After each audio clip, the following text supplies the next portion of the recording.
Hi guys, and welcome to Last Light Radio channel. Tonight we step into a year that seems to hold its breath, a year when freedom is spoken like a sunrise still hidden behind thick winter clouds. You walk into 1863 with the sound of marching boots somewhere far off, with cooking smoke hanging low over cabins and city streets, with prayers whispered into cold hands at dawn. Everywhere, people are listening for hoofbeats, for cannon thunder, for the creak of wagon wheels, for one plain sentence that might change a life. What does freedom feel like when you cannot yet touch it? What does hope sound like when it arrives as rumour first, fact second, and safety perhaps never? So, before you settle into the story, take a moment to like the video and subscribe, and while you are here, comment with your location and local time. Now, dim the lights, and you begin in a country split by war, where January arrives with frost on the ground and with black Americans facing a strange, painful truth. A door has been opened in words, but the path through it is still crowded with danger. You wake in darkness because work begins before sunrise. Whether freedom has been declared or not, the air is sharp and wet. Straw scratches your skin through rough cloth. Somewhere nearby, a baby fusses, then falls quiet again under a mother's humming. The smell of damp wood, old smoke, and boiled cornmeal sits close to everything, as if it has soaked into walls, blankets, and breath itself. On the first day of January in 1863, President Abraham Lincoln issues the Emancipation Proclamation, declaring enslaved people free in places still in rebellion against the United States. It is one of the most famous acts of the war, and one of the most misunderstood. You can almost hear the sigh that history wants to give, as if chains simply melt away by noon. History loves a clean moment. Actual life rarely provides one. For many black Americans, especially those enslaved in Confederate territory, sunrise on that day looks almost identical to sunrise on the day before. Fires still need tending, water still needs hauling, children still need dressing, cotton, rice, tobacco, and sugar still demand hands, overseers still carry whips, ledgers, pistols, and bad tempers. Freedom has been announced, but not delivered house to house like a parcel with neat wrapping. That is the ache of 1863. You live inside a sentence that is true and not yet true enough. In some places, the news comes in fragments, a few words overheard at a doorway, a scrap of newspaper passed between fingers, a preacher speaking carefully, because careful speech can keep a congregation alive. In other places, white enslavers hide the news on purpose, as though silence might hold back history a little longer. They delay, deny, or laugh it away. They insist nothing has changed. They tell enslaved people that Lincoln has no power there. On one level, they are stalling. On another, they are correct in the cruelest technical sense. The proclamation can only be enforced where Union military power can reach, so you stand in a strange season of half-light. The law says one thing, the road outside your door says another. If you are enslaved on a plantation in Mississippi or South Carolina or Texas, you do not receive freedom as a trumpet blast. You receive it as uncertainty. Maybe a man who returned from town says Yankees are coming. Maybe a woman in the big house mentions Lincoln with clipped anger. Maybe someone saw a Union gunboat on the river. Maybe nobody knows anything for certain, and certainty is the rarest luxury of all. Yet even rumour has force. Rumour moves like wind through pine trees. It slips into quarters after dark. It travels in coded glances while hands shell peas or mend cloth.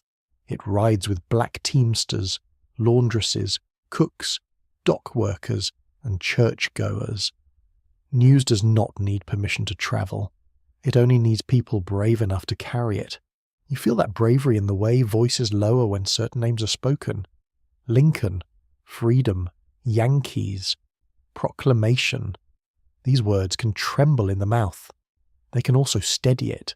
Daily life in 1863 is made of physical things, stubborn things, bare feet on cold dirt, heavy buckets knocking against sore legs, a wooden spoon worn smooth by years of use, the oily scent of pork fat, if there is pork fat, the softer scent of sweet potatoes roasting under ash, hands split by work, shoulders tight from lifting, a quilt patched from old scraps, each bit of fabric carrying some vanished shirt or dress inside it. History books often hurry toward battles and speeches. You, meanwhile, are trying to get through the morning. For enslaved black Americans, the body is always counted, directed, measured. Who is strong enough for the field? Who can be hired out? Who can cook? Who can nurse someone else's child while her own is left to older siblings? Labour begins early and ends late. Winter offers little real mercy. There may be fewer hours of sunlight, but there is still wood to chop, fences to mend, livestock to tend, clothes to wash in water cold enough to sting your wrists numb. And still, beneath the routine, something electric moves. You notice it in the silences. Enslavers listen more nervously than usual. White families in rebel states read war news with sudden intensity. Horses are kept ready. Valuables are watched. Doors are checked. The war, once talked about in grand speeches by men with polished boots, has crept into kitchens, river landings, courthouse squares, and muddy lanes. It has become personal. If you are free and black in the North, 1863 brings no simple ease either. Freedom there is real in law, but cramped in practice. You may live in a crowded neighbourhood where rent is high, wages are low, and white employers decide your future with a shrug. You may work as a domestic servant, a labourer, a dockhand, a barber, a seamstress, a washerwoman, or a coachman. You may have your own church, your own mutual aid society, your own hard-won dignity, and still be told where you cannot sit, study, vote, ride, eat, or belong. Liberty can be maddeningly partial. It still asks you to smile while standing outside the door. In cities such as Philadelphia, New York, and Boston, black communities build institutions with fierce care, churches, schools, meeting halls, benevolent groups, newspapers. These are not luxuries. They are defences against erasure. They are places where names are remembered, money is pooled, and grief is shared with witnesses instead of swallowed alone. You walk into one of these spaces on a winter evening, and the warmth strikes you first. Not just the stove heat, the human heat, wet coats steaming slightly, candles breathing out soft beeswax scent, a bench polished by years of use. Someone passes a handbill. Someone else reads aloud from a newspaper, slowly so every word lands. Outside, wagon wheels grind through slush. Inside, people lean toward the future with tired and stubborn faces. One mainstream fact of the year is impossible to escape. The Civil War is now openly tied to slavery in a new and unmistakable way. What had been framed by many politicians as a fight merely to preserve the Union is becoming, in policy and in public understanding, a struggle over bondage itself. That shift matters deeply to black Americans, because it turns their fate from a side issue into the central moral wound of the nation. Of course, you might allow yourself a tiny, sleepy eyebrow raise here, because nations usually notice a moral wound only after it has bled through the carpet. Even so, changes in high places do not erase danger on low ground. Plantations' discipline can become harsher when enslavers fear escape. Patrols can tighten. Suspicion spreads. A person who asks too many questions may be watched. A person who disappears overnight leaves everyone else exposed to punishment. Yet escape never vanishes from thought. It lives quietly in the body, in the way your ears learn direction, in the way your eyes notice roads, boats, stars, dogs, fences, weather, and the temper of every armed man for 10 miles. A quirky detail from this period drifts through campfires and quarters alike. On some plantations and in some towns, stories circulate that the proclamation would be read from the sky, or that government agents would arrive with papers in hand on a specific day, almost like travelling judges from a dream. The rumours are wildly inconsistent. Some say freedom comes at sunrise, some say at church bells, some say after a battle nearby. These tales are inaccurate in detail, but revealing in spirit. People long for freedom to be official, visible, embodied. They want to see it walk up the road and knock. That longing tells you something essential. Human beings can survive on very little, but not on abstraction forever. Children absorb this tense atmosphere in their own way. They watch adults whisper. They notice who is missing, who is angry, who has been crying. They may not grasp the legal meaning of emancipation, but they understand change in the household weather. A child knows when grown people are listening harder than usual. A child knows when a laugh is forced. Women carry enormous burdens through this uncertainty. Enslaved women labour in fields, kitchens, dairies, wash spaces, and sick rooms. They patch clothing, stretch food, calm children, and read danger in moods before words are spoken. Free black women in the North and border states often support entire families through domestic labour and laundry work that is punishing, repetitive, and poorly paid. Their hands are immersed in hot water, lye soap, and rough cloth for hours, while history later dares to summarise them in one polite sentence. It is almost rude, really. Men, too, move through a shifting world of responsibility and risk. Some are under constant scrutiny because they are seen as likely escapees or likely rebels. Some are hired out and travel wider distances, making them crucial carriers of information. Some free black men debate enlistment, wondering whether service in Union Blue might protect loved ones, or simply place one more body between the nation and its conscience. In 1863, many of these decisions are not noble in a polished speech sort of way. They are raw, practical, sleepless decisions, and all the while, historians still argue whether the Emancipation Proclamation was primarily a moral turning point, a military strategy, or an inseparable mixture of both. The truth may lie in the tangled centre. The document weakened the Confederacy, encouraged escape, permitted black military service, and changed the war's meaning. It was also limited, cautious, and shaped by politics. You feel that mixed legacy most clearly when you bring the grand document down to earth, into cabins, tenements, kitchens, camps, and fields. There, moral language meets muddy boots. Sound defines the year as much as law does. In rural places, you hear axes, wagon wheels, barking dogs, distant gunfire, crows in bare trees, and the creak of harnessed leather. In cities, there are bells, street cries, foundry noise, cart traffic, and the wet slap of shoes on dirty snow.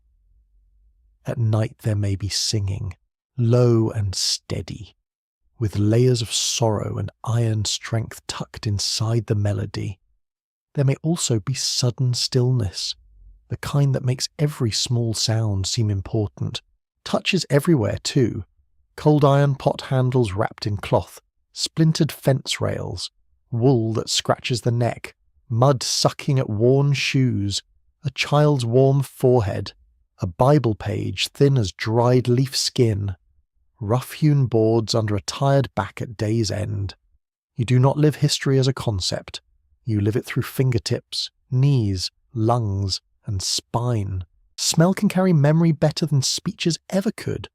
Smoke from green wood, wet soil after rain, salt fish, molasses, sweat dried into cotton cloth, leather stiff with age, soap made harsh and homemade, pine resin, the sourness of overcrowded rooms, the clean, surprising sweetness of air after frost. These scents tell you whether a place is safe enough to rest, rich enough to eat, or dangerous enough to leave. And still the question hangs over everything. When will freedom become something you can test with your own steps? For some, The answer comes only when Union troops arrive nearby. For others, it comes when they choose to leave and risk everything. For many, it does not come in 1863 at all, at least not fully. Border states that remain loyal to the Union are not covered by the proclamation, which means slavery persists there despite all the grand language filling newspapers and speeches. The map of freedom is uneven, jagged, and bitterly political. A person can be free in one military district and enslaved a few miles away. Few things are more maddening than geography behaving like a moral trick. Still, the year matters because people know something irreversible has begun. Even where chains remain, their defenders sound less confident. Their world is no longer stable. Their authority has acquired a crack in it, audible even in ordinary conversation. The old certainty is dying, and everyone can hear its laboured breathing. So you move through 1863 not as a spectator, but as someone balancing endurance with imagination. You rise, work, listen, pray, calculate, comfort, and wait. You gather every scrap of news like kindling. You study faces. You trust cautiously. You sleep lightly. You allow yourself hope in measured portions, because too much hope, swallowed too quickly, can break the heart when morning comes and the same orders are still being shouted across the yard. Yet hope remains. It survives in whispered names, in careful plans, in songs sung softly enough to avoid notice, in churches warmed by crowded faith, in newspapers read aloud by candlelight, in children held close, in tired hands that keep preparing meals for one more day of life. Freedom in 1863 is not yet a settled home.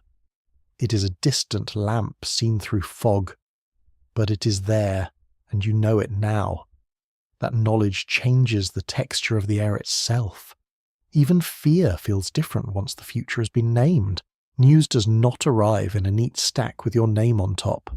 It drifts, leaks, slips, and startles.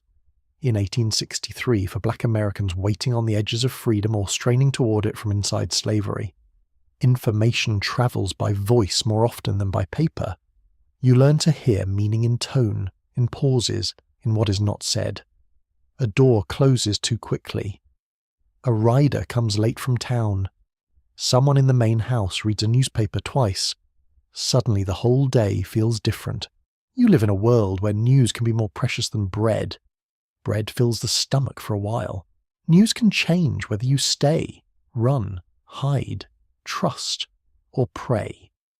It can tell you if Union soldiers are near, if Confederate troops have pulled away, if a river landing is watched, if a road is open, if a law has changed in words, if anything has changed in practice. Even false news matters, because people act on it. Rumour can set a family trembling all night long. Morning begins with ordinary sounds.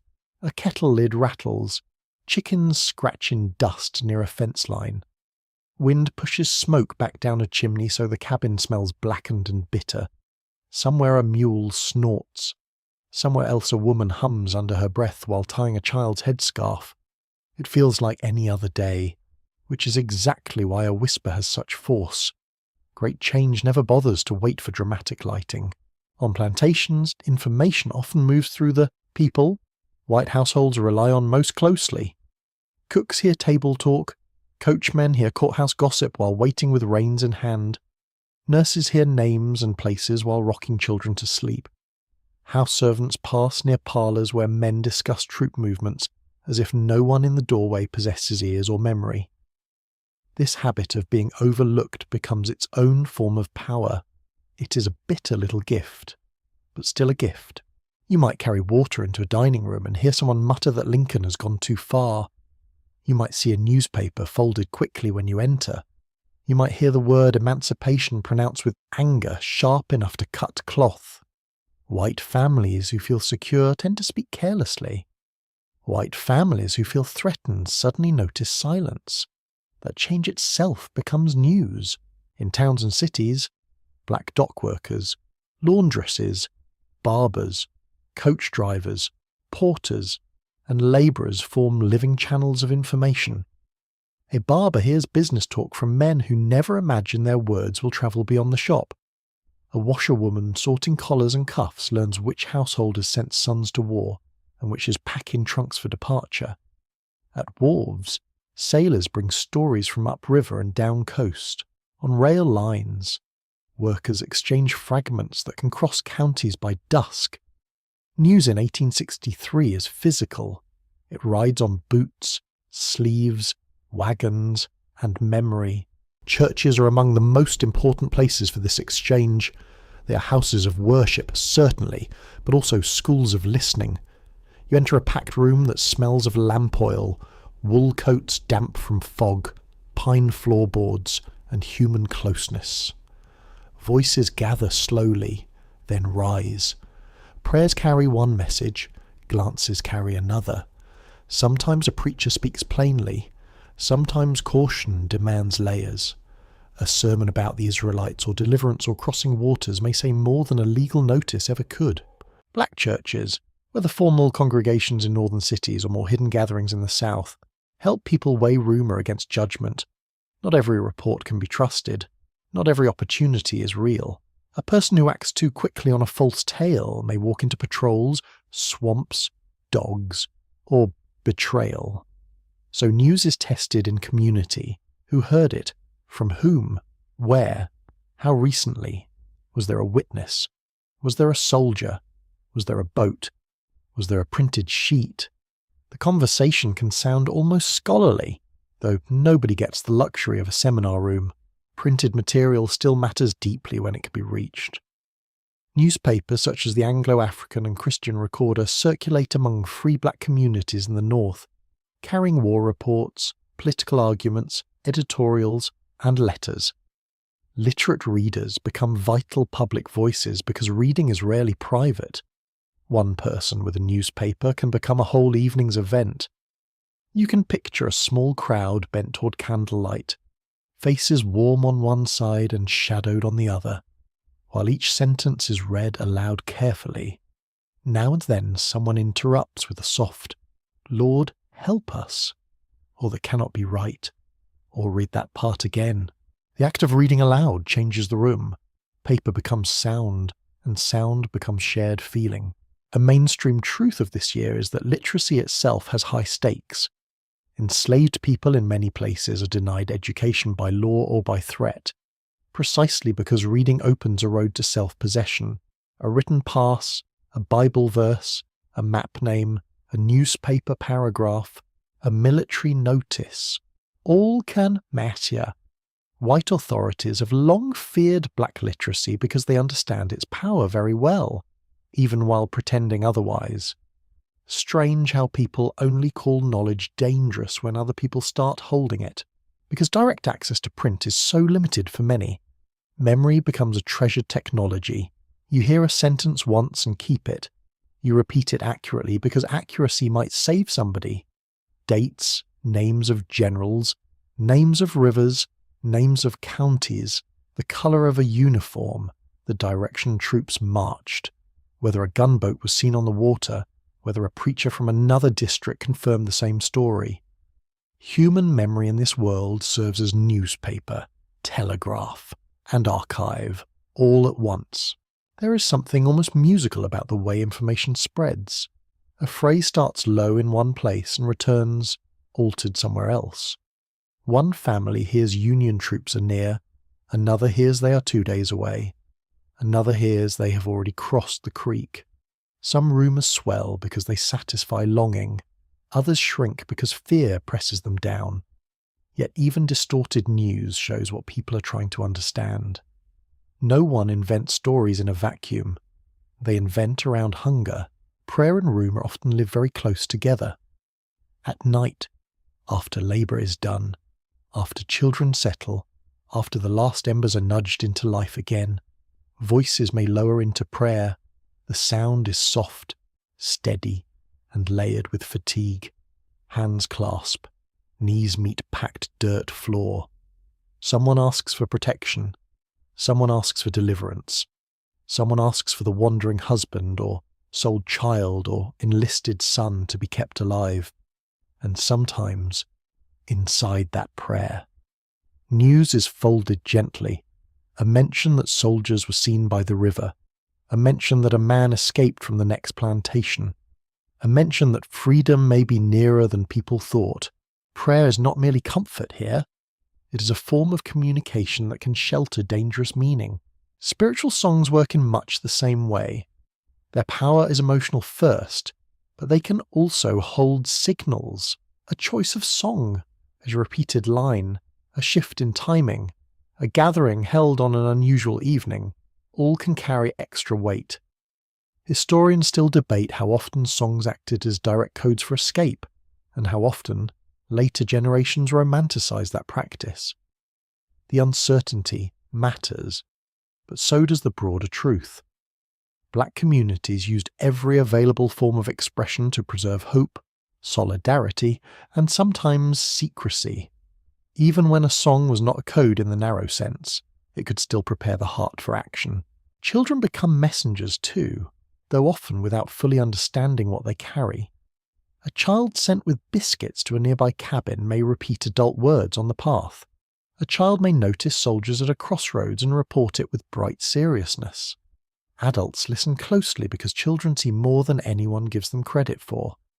They also speak with a kind of innocence that can pass beneath suspicion. At least for a while, travelling black workers are crucial bearers of intelligence, teamsters hauling goods, men hired out to distant jobs, women sent to market, boatmen on rivers, labourers moving between camp and town. They stitch together the broken map of wartime knowledge. One road report from a trustworthy driver can outweigh 10 plantation rumours. One sighting of blue uniforms can change a family's calculations by nightfall. Information always arrives with risk attached. The person carrying it may be searched, questioned, beaten, or worse, yet it keeps moving. Union Army camps create new channels as well. Black refugees, labourers, and camp followers gather near federal lines, and with them comes a constant exchange of stories. Camp air carries strange mixtures of scent wood smoke, horse sweat, coffee, wet canvas, mud, sickness, soap when available, and salt meat frying in iron pans. Men line up for rations, women wash shirts near steaming kettles, children weave through wagons, and everywhere there is talk. Talk of recruiting, of raids, of pay, of freedom, of broken promises, of what the officers say, of what the officers do not say. Not all news inspires confidence. Some Union soldiers are helpful, some indifferent, some hostile. Military bureaucracy can confuse or delay life-changing decisions. Orders shift. Commanders disagree. Refugees are welcomed one week and burdened the next. A person may travel a dangerous distance toward the Union only to discover uncertainty wearing a different uniform. Still, army lines remain powerful magnets for information because they connect local experience to national movement. There is also the telegraph, that humming wonder of the age, carrying messages faster than horses ever could.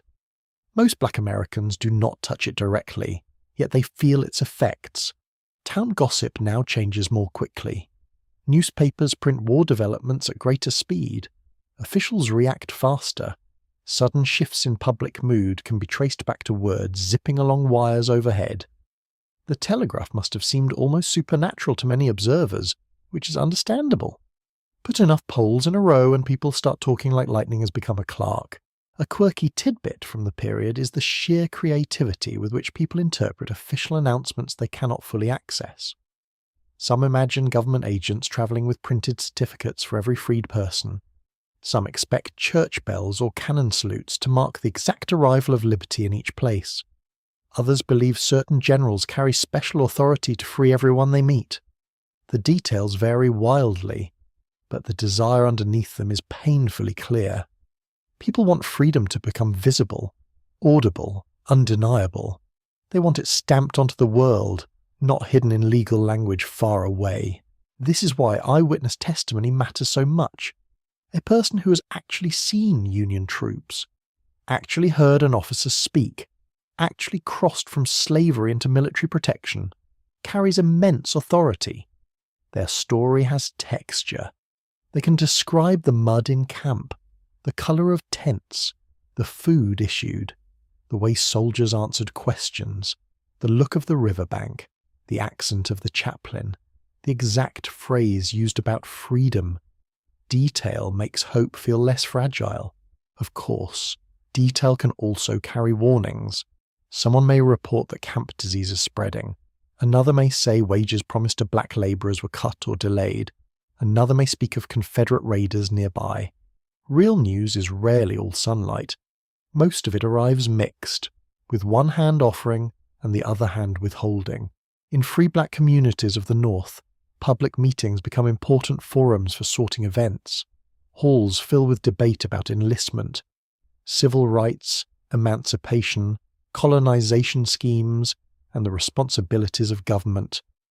Speakers rise in stiff collars and worn coats, voices resonant with urgency. The room may smell of lamp smoke, paper, damp wool, and winter streets blowing in each time the door opens. People clap, argue, pray, collect funds, circulate petitions, and leave with more questions than answers. Even so, the gathering itself is a declaration. It says that black Americans are not passive recipients of news. They are interpreters, critics, organisers, and witnesses. Some of the most moving communication happens in letters. Free black soldiers and civilians write home when they can. Family members dictate messages to literate friends when they cannot write themselves. Spelling may be uneven, grammar may wander, meaning never does. A letter can carry affection, instruction, warning, longing, and faith across impossible distances. The touch of paper matters too. Fold lines, smudges, a familiar hand. You can almost feel the pause before opening it. Scholars still disagree on how fully the reach of wartime information can be measured among enslaved people, because so much of it travelled orally and left little documentary trace. Records tend to preserve official voices better than whispered ones. Yet the surviving evidence strongly suggests that enslaved communities were often far better informed than white observers admitted. This should not surprise you. People whose lives depend on knowledge usually become excellent at obtaining it, so the days of 1863 unfold inside a kind of listening. You hear hoofbeats and wonder who rides there. You hear church bells and wonder what has been announced. You hear a folded newspaper crack open and wonder what nation has been described inside its columns today. The atmosphere itself seems alert. Even the night sounds feel changed. Frogs in wet ground, wind in cane, dogs far off, a train whistle, a steamboat horn on dark water. Every sound could mean nothing. Every sound could mean everything. That is how waiting becomes active rather than still. You do not simply wait for freedom. You listen for it. You test each report against the next. You collect names, dates, routes, and hopes. You carry one sentence carefully to another person and watch their face as it lands. In a world built to keep black Americans in ignorance, the exchange of news becomes a quiet rebellion of the mind. Knowledge is passed hand to hand, mouth to ear, prayer to prayer. Sometimes it is wrong. Sometimes it is incomplete. Sometimes it arrives late, but it keeps moving. And so do the people who trust that one day the message and the reality will finally match. By the time daylight fully opens, your body already knows what the day will demand. In 1863, work decides the rhythm of life for black Americans almost everywhere. Whether enslaved in Confederate fields, hired out in towns, labouring near Union camps, or struggling as free workers in northern cities, freedom may be discussed in speeches and newspapers, but labour is what presses against your hands, your back, your knees, your lungs. It is the blunt fact that meets you every morning. You begin with cold.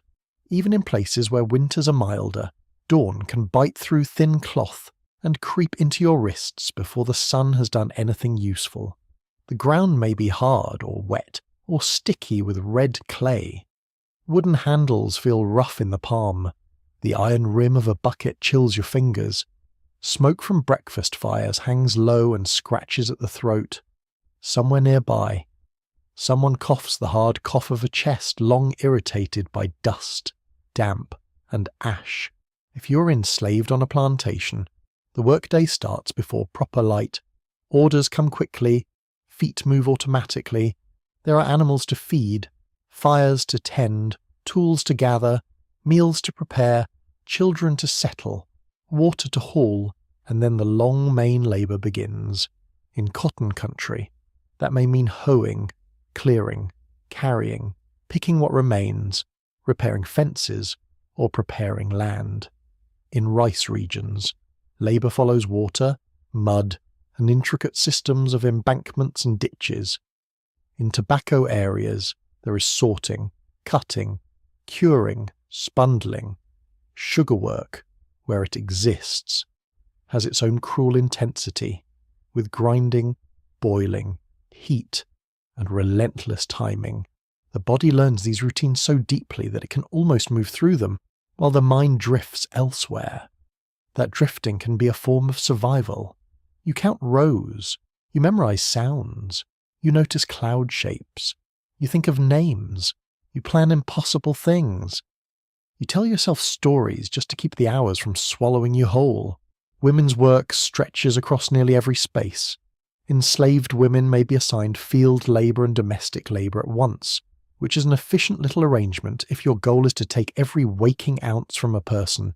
They hoe, plant, weed, harvest, wash, scrub, cook, nurse, sew, carry, and comfort. A woman may spend hours in a field under sharp wind or punishing sun, then return to prepare food over a smoky fire, then mend clothing by weak lamplight while a child sleeps against her shoulder. Rest is not entirely absent, but it is rare enough to feel accidental. Men's labour is often measured by visible strength, though the line between men's work and women's work is much less tidy in actual life than owners like to pretend.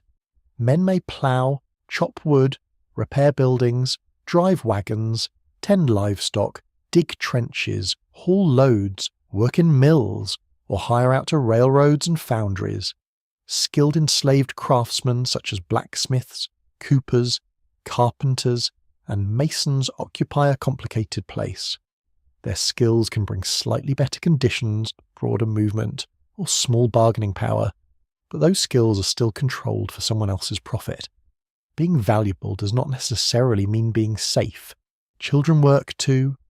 They begin with carrying, fetching, minding younger children, scaring birds from fields, gathering fuel, shelling peas, twisting fibres, or helping in kitchens and yards.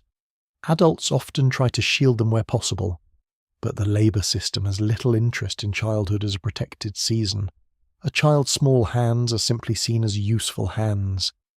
This is one of the many ways slavery steals time before it steals anything else. In free black households, labour has a different legal form but can feel equally exhausting. In northern cities, jobs are often dirty, insecure, and poorly paid. Free black men may haul freight, sweep streets, load ships, chop wood, wait tables, drive carriages, or take whatever work white employers do not reserve for themselves. Free black women often labour as laundresses, cooks, seamstresses, market sellers, and domestic servants. Laundry alone can consume a day with astonishing thoroughness. Water must be heated, tubs filled, garments scrubbed with lye soap, wrung out, hung, ironed, folded, returned. By evening your shoulders throb, your fingertips wrinkle and crack, and the whole room smells of wet cloth and steam.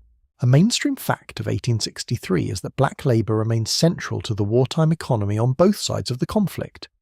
In the Confederacy, enslaved labour keeps farms functioning, fortifications built, supplies moving, and households operating. In Union areas, black labour increasingly supports military camps, hospitals, transport, and local economies. Armies march on food, fuel, transport, repairs, and clean shirts, or at least shirts cleaner than yesterday. None of that happens by magic. A great deal of it happens through black hands, near Union lines. Labour changes shape again. Refugees who reach federal camps may be classified as contrabands, a cold administrative term for human beings who have done the very sensible thing of fleeing bondage. There they may find a measure of protection, but not idleness.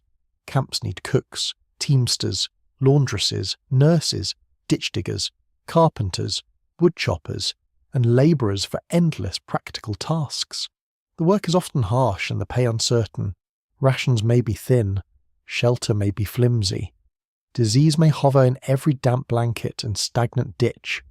Yet many still prefer this exhausting uncertainty to the certainty of slavery, which tells you a great deal. The atmosphere of work is shaped by sound. In fields, you hear hoes striking earth, mules pulling against harness, men calling to one another across rows, crows arguing in bare trees, insects beginning their complaints as the day warms, and sometimes, too often, the sharp interrupting voice of an overseer.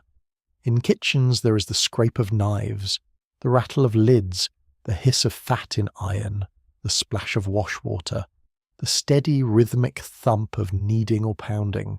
At docks, chains clank, barrels roll, ropes strain, gulls cry over briny wind. In city workshops, hammers ring, saws rasp, and cartwheels jolt over stone. Smell marks each kind of labour with its own signature. Cotton fields can carry dust, sweat, bruised leaves, and dry soil. Ricework smells of standing water, green growth, mud, rot, and heat. Kitchens hold salt pork, onions, ash, coffee if there is coffee, and the ever-present smoke of burning wood. Camps mix horse manure, damp canvas, boiled beans, soap, sickness, and wet earth trampled by many feet. A laundry room smells of steam, lye, hot irons, and cloth slowly surrendering yesterday's dirt. It is hard to romanticize labour when it smells quite so determined. Touch is constant and instructive.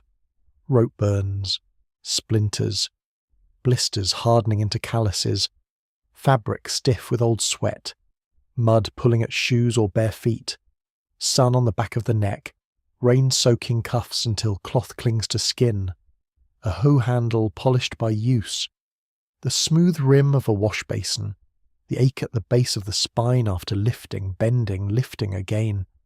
Your body keeps an exact record, even when nobody else does. Food and work remain tightly bound. Many black Americans in 1863 live close to hunger, and labour consumes calories faster than the table can replace them. Cornmeal, molasses, salt pork, fish, beans, greens, sweet potatoes, whatever can be grown, traded, stretched, or saved. Some families maintain small garden plots where allowed. These patches can matter enormously, offering flavour, nutrition, and a tiny zone of self-direction. Tending your own beans or collards after spending the whole day labouring for someone else has a painful irony to it, but also a quiet dignity. You keep something alive that is yours, or as near to yours as the world presently allows. One of the less discussed realities of labour in this year is how often skill sits beside invisibility. Black workers know soils, planting cycles, livestock care, river routes, boat handling, brick firing, iron shaping, medicinal herbs, cooking techniques, sewing, carpentry, and countless local practices. Yet white society regularly acts as if this expertise simply appears on command. It is a neat trick of power. Depend deeply on someone's knowledge while denying their intelligence. Very convenient. Morally embarrassing, but convenient. A quirky tidbit from the period can be found in the attention paid to clothing and shoes, because workwear reveals a great deal about class, season, and strain. Enslaved workers often receive coarse garments issued sparingly, with fabric too thin for winter or too rough for comfort. Shoes may be badly fitted, repaired again and again, or absent altogether in warmer months. Free labourers also patch and repatch clothes until a jacket becomes more memory than original material. Needle and thread can become tools of endurance. A careful patch at the knee or cuff may buy a few more weeks of dignity, which is no small thing. Work in 1863 is also shaped by the war's disruptions. As white men leave for military service, some plantations and farms lose overseers, sons, and managers. This can produce instability. Sometimes supervision weakens, allowing enslaved people slightly more room to move, resist, slow down, or gather information. Sometimes fear tightens discipline instead. In cities and camps, wartime demand can create new openings for wages, yet those openings are often precarious and underpaid. Black workers may be hired quickly and dismissed just as quickly, valued in emergency and forgotten in routine. Resistance lives inside labour in many forms. Not every act of resistance looks dramatic enough for a monument, and that is probably for the best because monuments tend to make everything seem far cleaner than it was. Resistance can mean working more slowly than demanded. It can mean breaking a tool and blaming wear. It can mean pretending not to understand an order. It can mean preserving food, hiding supplies, sharing information, feigning illness, or secretly aiding someone planning escape. It can also mean doing a task with excellence for your own reasons rather than the owner's, preserving pride in a world built to crush it.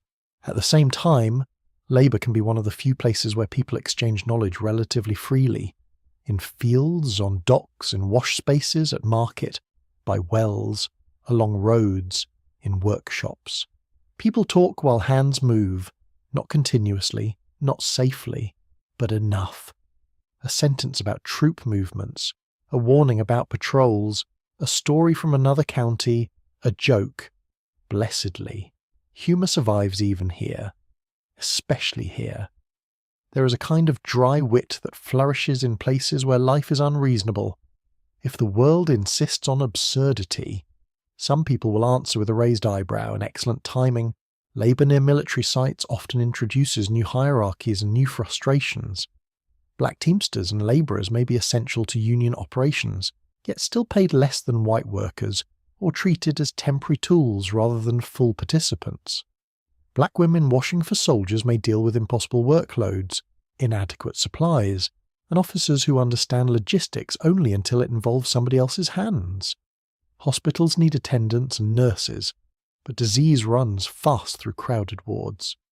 The smell there can be difficult to forget vinegar, sweat, blood, boiled linens, medicine, and stale air. Even service that feels close to liberation can still grind the body down. Historians continue to debate how much wartime labour changes enslaved people's bargaining power in different regions. In some places, labour shortages and military pressure appear to loosen plantation discipline. In others, slaveholders cling harder than ever, using violence and scarcity to maintain control. Conditions vary sharply by geography, season, crop, military movement, and the personalities involved. That unevenness is important. There is no single daily routine that can stand for all Black Americans in 1863. There are patterns, yes, but life remains stubbornly local. Still, one broad truth holds. Work is not merely economic here, it is political. Who controls your labour? Who profits from it? Whether you can choose where to apply it? Whether you are paid for it? Whether your family benefits from it? These questions lie at the heart of what freedom means. Emancipation is not only the end of forced ownership, it is the possibility that your effort might finally belong to your own household, your own hunger, your own hopes. This possibility can feel almost unreal while standing ankle deep in mud or bent over a wash tub, yet it glimmers. An enslaved man hired out in town may quietly calculate what wages his labour would earn in a just world. A laundress near a Union camp may imagine opening a small business one day. A free black dock worker may dream of steady contracts not dependent on the mood of white employers. A mother patching shirts by lamplight may imagine children who will never be sold and never have their work owned from birth. These are economic dreams, but also intimate ones. They are dreams of time, shelter, rest, and ordinary control. As evening comes, labour does not always end cleanly. There are animals to feed again, clothes to wring out, tools to gather, fires to rebuild, children to scrub, bread to bake, wounds to tend. The sky darkens, violet or grey. Frogs begin near marsh water. A wagon rattles somewhere beyond the trees. Smoke thickens in the cooling air. Shoulders sag, knees complain, hands open slowly after clutching tools all day. And yet within many homes and quarters there is still life left for song, for prayer, for planning, for a little laughter that sounds almost surprised to find itself alive. You lie down with muscles sore in layers, each one speaking its own language of fatigue. The blanket may be thin, the floor may be hard, the room may hold too many bodies and too little air. But before sleep takes you, one thought lingers. Every task done today proved endurance. Every hour survived proved something harder to name. The world of 1863 tries to reduce black labour to output, to cotton bales, cooked meals, washed uniforms, stacked barrels, repaired roads, harvested fields. Yet behind every task stands a person measuring life in deeper terms. Not simply how much work was done, but for whom, under what force, and with what hidden vision of a freer morning. Family life in 1863 is built under pressure so constant that even tenderness has to learn endurance. For black Americans, whether enslaved or free, the idea of home is rarely simple and never guaranteed. Love exists, certainly. Devotion exists in abundance. So does humour, discipline, memory, and loyalty. But every bond lives with the knowledge that distance can arrive without warning. A husband can be hired out, a wife can be sold, a child can be taken to another county, a son can enlist, a daughter can be sent into service in a different household. Even in freedom, wages, housing, and travel barriers can scatter loved ones across cities and states. You feel this reality first through absence. A space near the fire where someone once sat. A sleeping pallet rolled against the wall because the person who used it is gone. A cup kept longer than necessary. A name spoken softly at the end of prayer. Families in 1863 often hold more empty places than they should. Under slavery, marriage has deep meaning within the community, but little security in law.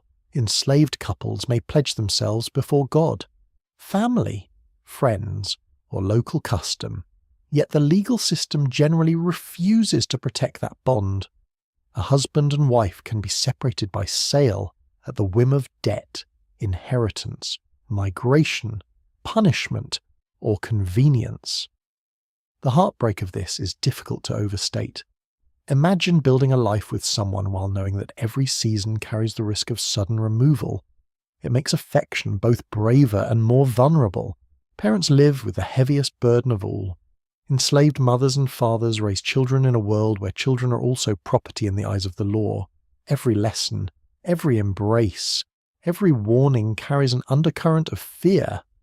You teach a child to be honest, respectful, observant, and careful, while also knowing that caution cannot protect against a bill of sale. Some parents endure the lifelong pain of children sold away in infancy. Others see sons and daughters sent to nearby plantations and spend years watching roads, hoping for glimpses. Hope, in such circumstances, becomes stubborn almost beyond reason. Morning in a cabin or small room can still contain warmth despite all this strain. You hear a mother smoothing a child's hair with damp fingers. You hear the scrape of a spoon in a pot. You hear a father, if he is present, teasing a sleepy child awake with a low voice made playful on purpose. The smell of cornmeal mush or sweet potato drifts through smoke. Thin blankets hold body heat for a little while longer. These small domestic moments matter because they are real acts of family, not pale substitutes. Tenderness under threat is still tenderness. A mainstream historical fact of this era, is that slavery systematically disrupted black family structures through sale, forced migration, and labour arrangements that ignored kinship. The domestic slave trade before the war had already torn countless families apart, especially as enslaved people were sold from the Upper South to the Deep South. By 1863, many black Americans live with long histories of separation already woven into their lives. A grandmother in Virginia may have grandchildren she's never seen in Louisiana. A man in Tennessee may still search in memory for the exact features of a wife sold years earlier. Family history becomes a map with missing roads. Yet family life does not disappear under this pressure. It adapts. Extended kin become essential. Grandmothers, aunts, uncles, older siblings, fictive kin, close family friends, church elders, all help preserve continuity. If a mother is forced into long labour hours, an older woman may keep the household steady. If parents are absent or sold, older children may raise younger ones with astonishing seriousness. Kinship broadens because it must. Love is organised not only by blood but by need, trust and repeated care. Names matter intensely in this world. To remember a name is to resist erasure. Parents tell children who belongs to whom, who came from which county, which grandmother knew herbal remedies, which uncle was a carpenter, which cousin escaped, which aunt sang at prayer meetings, which sibling was sold south. Memory becomes a family record carried in voices rather than archives. You might not own a Bible with births written inside. You might not possess letters in a box, but you can still recite relationships like a litany, and that recitation keeps people alive in the mind. Free black families face different but serious pressures. In northern cities, overcrowded housing and unstable employment can scatter relatives among boarding houses, rented rooms, and neighbouring streets. A father may travel for work, a mother may take in laundry until late night, children may be sent to relatives or church schools where possible. Respectability is often demanded by white society with impossible standards attached, as though one must prove deserving of rights through spotless domestic order while living under economic conditions designed to prevent it. A charming arrangement, really, if your hobby is hypocrisy. Still, free black households often build strong internal cultures of care. Supper, even when simple, becomes a family anchor. Churches and mutual aid societies help widows, orphans, and the sick. Weddings, baptisms, funerals, and holiday gatherings create continuity. Clothing is brushed, patched, and presented with pride. Manners are taught not merely for politeness, but for survival and dignity. Reading aloud, where literacy is available, can turn an evening into a family event. One newspaper, one Bible passage, one letter can gather everyone close around a lamp. Letters hold particular power in 1863, when loved ones are separated by sale, migration, military service, or wartime displacement. A letter can become almost sacred. Not every family can write one, and not every letter reaches its destination. Still, people try. They dictate to literate friends. They send messages through travellers, soldiers, ministers, employers, anyone who might serve as a fragile bridge. A letter may contain practical details about health and location, but beneath those details lies something larger. It says I still belong to you. I still know your name. I have not allowed distance to turn you into silence. For enslaved people, messages often move orally rather than on paper. Someone travelling to another plantation may carry greetings or news. A river worker may pass along a name. A preacher visiting another district may confirm that a brother is alive or that a daughter was seen in a certain county. These scraps of information can sustain people for months. You hold one sentence close because it is all you have. She was seen near Vicksburg. He is with the Union Army. The children are still together. 4 simple words can keep despair from settling too deeply, or changes family life in new ways. Enslaved people flee toward Union lines, sometimes alone, sometimes in small groups, sometimes with children in arms and elders struggling behind. These movements can create both reunion and fresh separation. A mother may run with 2 children and lose track of another in the chaos. A husband may leave first to test safety, planning to return for his family later. Some do return, some cannot. Roads are dangerous. Patrols remain active. Battles interrupt routes. Rivers rise. Armies move. A plan made at dusk may be impossible by dawn. In contraband camps near military lines, families sometimes reform under fragile conditions. You see rough shelters, crowded tents, makeshift cabins, children wrapped in mismatched garments, and women cooking over outdoor fires while watching the road. The smell is a heavy mixture of mud, smoke, unwashed wool, boiled beans, horse sweat, and damp wood. Yet even there, domestic life asserts itself. Someone braids a child's hair, someone patches a shirt, someone scolds a boy for tracking mud onto a blanket, someone laughs, briefly and sincerely, while stirring a pot. Family persists in these acts of ordinary order. Black soldiers' enlistment creates another wrenching layer. In 1863, as black men begin serving more visibly in the Union Army, many families face the hard choice of whether military service offers protection and future rights, or simply another form of danger. A man who enlists may leave behind a wife, children, parents, or siblings with little money and uncertain support. He may be proud, frightened, determined, and heartsick all at once. Those left behind must manage the household without him, often under economic and emotional strain. Patriotism sounds noble in speeches. At home, it often sounds like a child asking when father is coming back. Children experience separation differently by age, but always deeply. A very young child may remember a scent or voice more than a face. An older child may keep vivid details for decades. The worn shape of a hat brim, a scar near the thumb, a favourite hymn sung in a particular tempo, a way of laughing through the nose before speaking. Children also carry adult sorrow in strange ways. They watch tears and learn not to ask too many questions, or they ask every question at once. Both responses are entirely reasonable. A quirky tidbit from family life in this period appears in the treasured status of keepsakes. However humble, a ribbon, a button, a scrap of cloth from a sold child's dress, a spoon once used by a missing husband, a Bible leaf, a kerchief, a lock of hair if one could be preserved. These are not grand heirlooms in the polished silver sense. They are emotional anchors.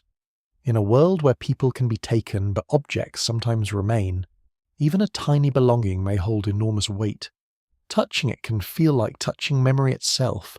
Food is one of the main languages of family.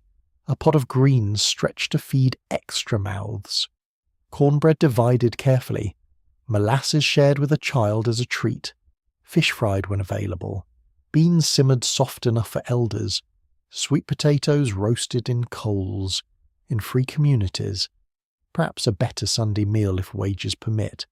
Cooking is practical, certainly, but it also creates recognition. Family tastes form even under scarcity. A person remembers how mother seasoned peas, how grandmother baked ash cake, how an aunt favoured onion when she could get it. Flavour becomes belonging. Night is often the most intimate time. Labour eases, though never completely. Children settle. The room darkens except for firelight or lamp glow. Someone rubs aching feet. Someone combs out hair. Someone tells a Bible story, a folk tale, or family memory. You hear low voices, the creak of boards, wind against the wall, maybe rain tapping a roof if there is a roof fit for rain. These moments allow family identity to deepen. Even when tomorrow is uncertain, tonight can still hold story, discipline, affection, correction, prayer. Home is built sentence by sentence. There is also grief that cannot always be voiced openly. An enslaved parent may fear showing too much sorrow in front of an owner. A free black widow may keep working because mourning does not pay rent. A soldier's wife may speak confidently in public and cry only after the children sleep. Emotional restraint becomes another household skill, not because feelings are weak, but because survival often demands timing. Tears, like everything else, must be managed around labour, danger, and dignity. Historians still debate how fully marriage and kin networks among enslaved people can be reconstructed from surviving records, since official documents so often ignore or distort black relationships. Enslavers counted property more carefully than they counted love. Yet testimonies from formerly enslaved people, wartime records, church material, and family searches after emancipation all show unmistakably that kinship was central. Black Americans in 1863 were not people without family structures. They were people whose family structures were repeatedly attacked. That distinction matters. It restores agency and pain at once. Family search is already taking shape during the war, even before slavery fully collapses. People ask travellers for names. They question soldiers and preachers. They memorize locations. They save bits of information for later use. This habit will grow after emancipation into newspaper ads, public notices, and long journeys in search of lost kin. But even in 1863, the impulse is there. Separation is never accepted as natural. It is endured, resisted, and remembered. Touch remains powerful in this context. A mother's hand on a child's forehead, brothers clasping wrists before one leaves, a husband steadying his wife as she steps into a wagon or boat, a grandmother's fingers lingering over a cheek as if trying to memorize bone and skin. Physical affection may be brief, but it burns brightly because absence is always near. The body becomes a record of who was held and who was missed. So family life in 1863 is neither sentimental ease nor pure despair. It is a hard, living fabric woven from labour, distance, ritual, and devotion. It survives sale, war, poverty, and law by becoming flexible without surrendering meaning. People marry without protection. They parent without security. They mourn without closure. They celebrate without guarantees. They build memory into speech, prayer, food, touch, and names. And through it all they insist, quietly and stubbornly, that love is real, even when the nation refuses to honour it. When sleep comes, it does not erase the missing. It only softens the edges for a few hours. In the dark, beside children or alone, in camp, cabin, tenement, or borrowed room, people hold whole households in their minds. They picture absent faces with painful clarity. They repeat names like a promise. Somewhere out there is a son, a mother, a sister, a wife, a father. Somewhere out there, perhaps, the same stars are being watched. Family in 1863 is often stretched across miles and danger, but it remains family all the same, held together by memory, by duty, and by a love stronger than the system trying to break it. By 1863, the edges of war have become their own strange country, near Union lines, along rivers, around occupied towns, beside railroad cuts, and beyond the reach of nervous Confederate authority. Life takes on a different texture for Black Americans. It is not peace, it is not safety in any comfortable sense, but it is movement. It is possibility mixed with mud. It is the first place where freedom can sometimes be tested with actual steps instead of whispered hope. You approach these zones carefully because everything about them is unstable. Roads fill with soldiers, wagons, livestock, refugees, scouts, peddlers, and rumours. Trees are cut down for timber or fortifications. Fields once planted with food now hold camps, trenches, and discarded barrels. Smoke rises from cook fires and from ruined buildings alike. The air smells of trampled grass, damp canvas, horse sweat, wood ash, stale coffee, and the sour warning scent of too many people crowded into too little space. For enslaved people living within reach of federal forces, The war creates openings that did not exist before. A nearby Union camp, gunboat, or occupied town may offer a chance to flee slavery.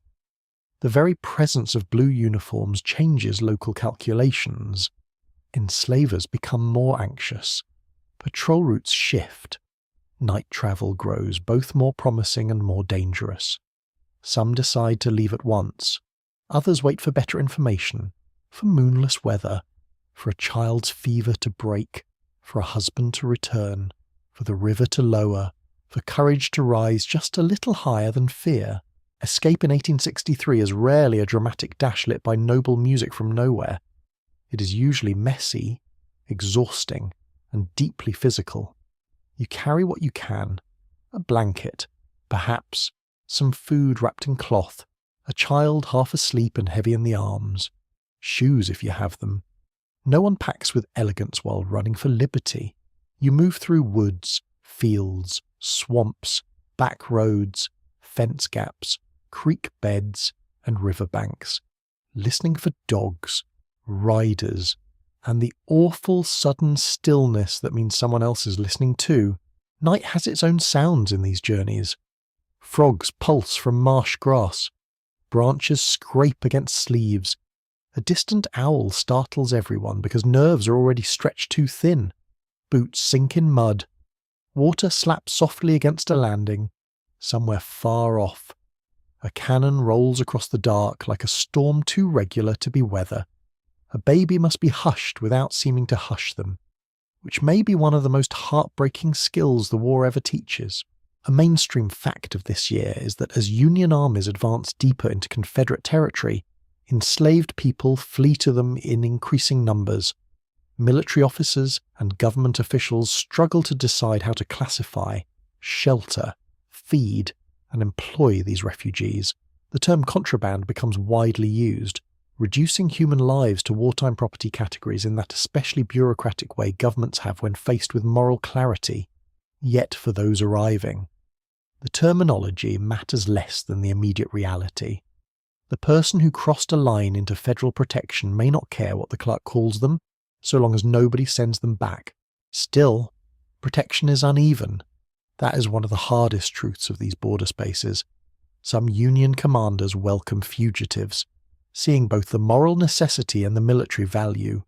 Others resist, complain, delay, or act according to personal prejudice. Policies shift as orders move down the chain of command and reality moves up from below. One camp may offer work, rations, and rough shelter. Another may be overcrowded, chaotic, suspicious, or poorly supplied. Freedom near battle lines is not a tidy gate. It is a field hospital of possibilities, some promising, some grim. Occupied towns can feel surreal.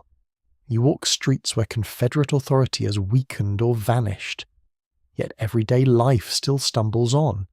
Shops may reopen under new supervision. Churches fill with prayer and gossip.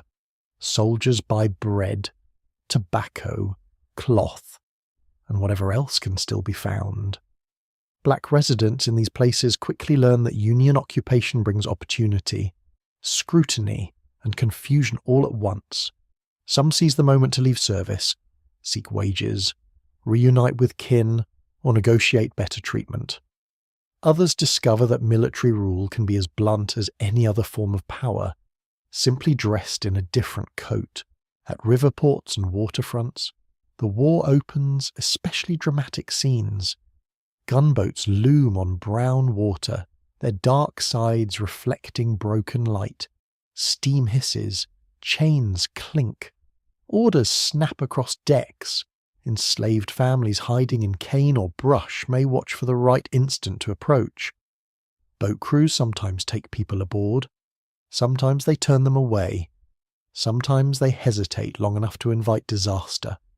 The river smells of mud, fish, coal smoke, wet rope, and machine heat. It can look like deliverance. It can also look like a question. Women face particular dangers in these border landscapes. A woman fleeing with children must weigh speed against silence, food against travel lightness, trust against instinct. If she reaches camp, she may find safety from slavery but exposure to hunger, disease, harassment, and exhausting labour. Yet women are often among the most practical strategists in these movements. They know who can be trusted, which child needs carrying first, how to hide food, how to improvise bedding, how to read a threatening face, how to keep a family moving when everyone is afraid. History likes uniforms, but survival often belongs to the person carrying a sleeping toddler and a pot at the same time. Men crossing into Union lines may be quickly drawn into military labour or recruitment. Officers need teamsters, scouts, ditch diggers, cooks, carpenters, and labourers. A man may arrive seeking refuge and be handed a shovel by noon. There is a rough logic to it. Armies consume work the way fire consumes wood, yet the transition can be jarring. One form of compelled labour fades only to meet another structure of command. The difference matters deeply, of course, but lived experience can still feel tangled. You may be beyond legal enslavement and still not entirely master of your day. Children absorb the atmosphere with a mixture of fear and curiosity. In camps, they stare at tents, wagons, mules, uniforms, and drums. They cry from hunger, then laugh at something small and ordinary because childhood refuses to disappear completely, even in upheaval. A child may remember the taste of army crackers, the rough weave of a donated blanket, the astonishment of seeing so many strangers in motion, the strange comfort of hearing adults speak openly about freedom instead of whispering it through closed teeth. The camps themselves vary widely, but many share a hard sameness of discomfort. The ground is rarely kind. Rain turns paths into slick channels of mud. Sun bakes filth into the air. Flies arrive with confidence and never seem to leave. Tents flap and leak. Makeshift cabins lean. Smoke from wet firewood drifts into eyes. Latrines sit too near living space. Water must be hauled and boiled when possible. Food is repetitive and often scarce. Salt pork, beans, hard bread, coffee if lucky, thin stew if not. You can smell illness before you can name it. Disease is one of the great uninvited rulers of these places. Measles, dysentery, smallpox, pneumonia, malaria, camp fevers of various descriptions, all move through crowded populations already weakened by stress and poor diet. A mother may reach federal lines only to spend nights cooling a child's forehead with a damp rag. A man may survive patrols and swamps only to collapse from infection 2 weeks later. Doctors are often too few. Medicines are limited. Sanitation improves unevenly. Freedom can arrive carrying a cough.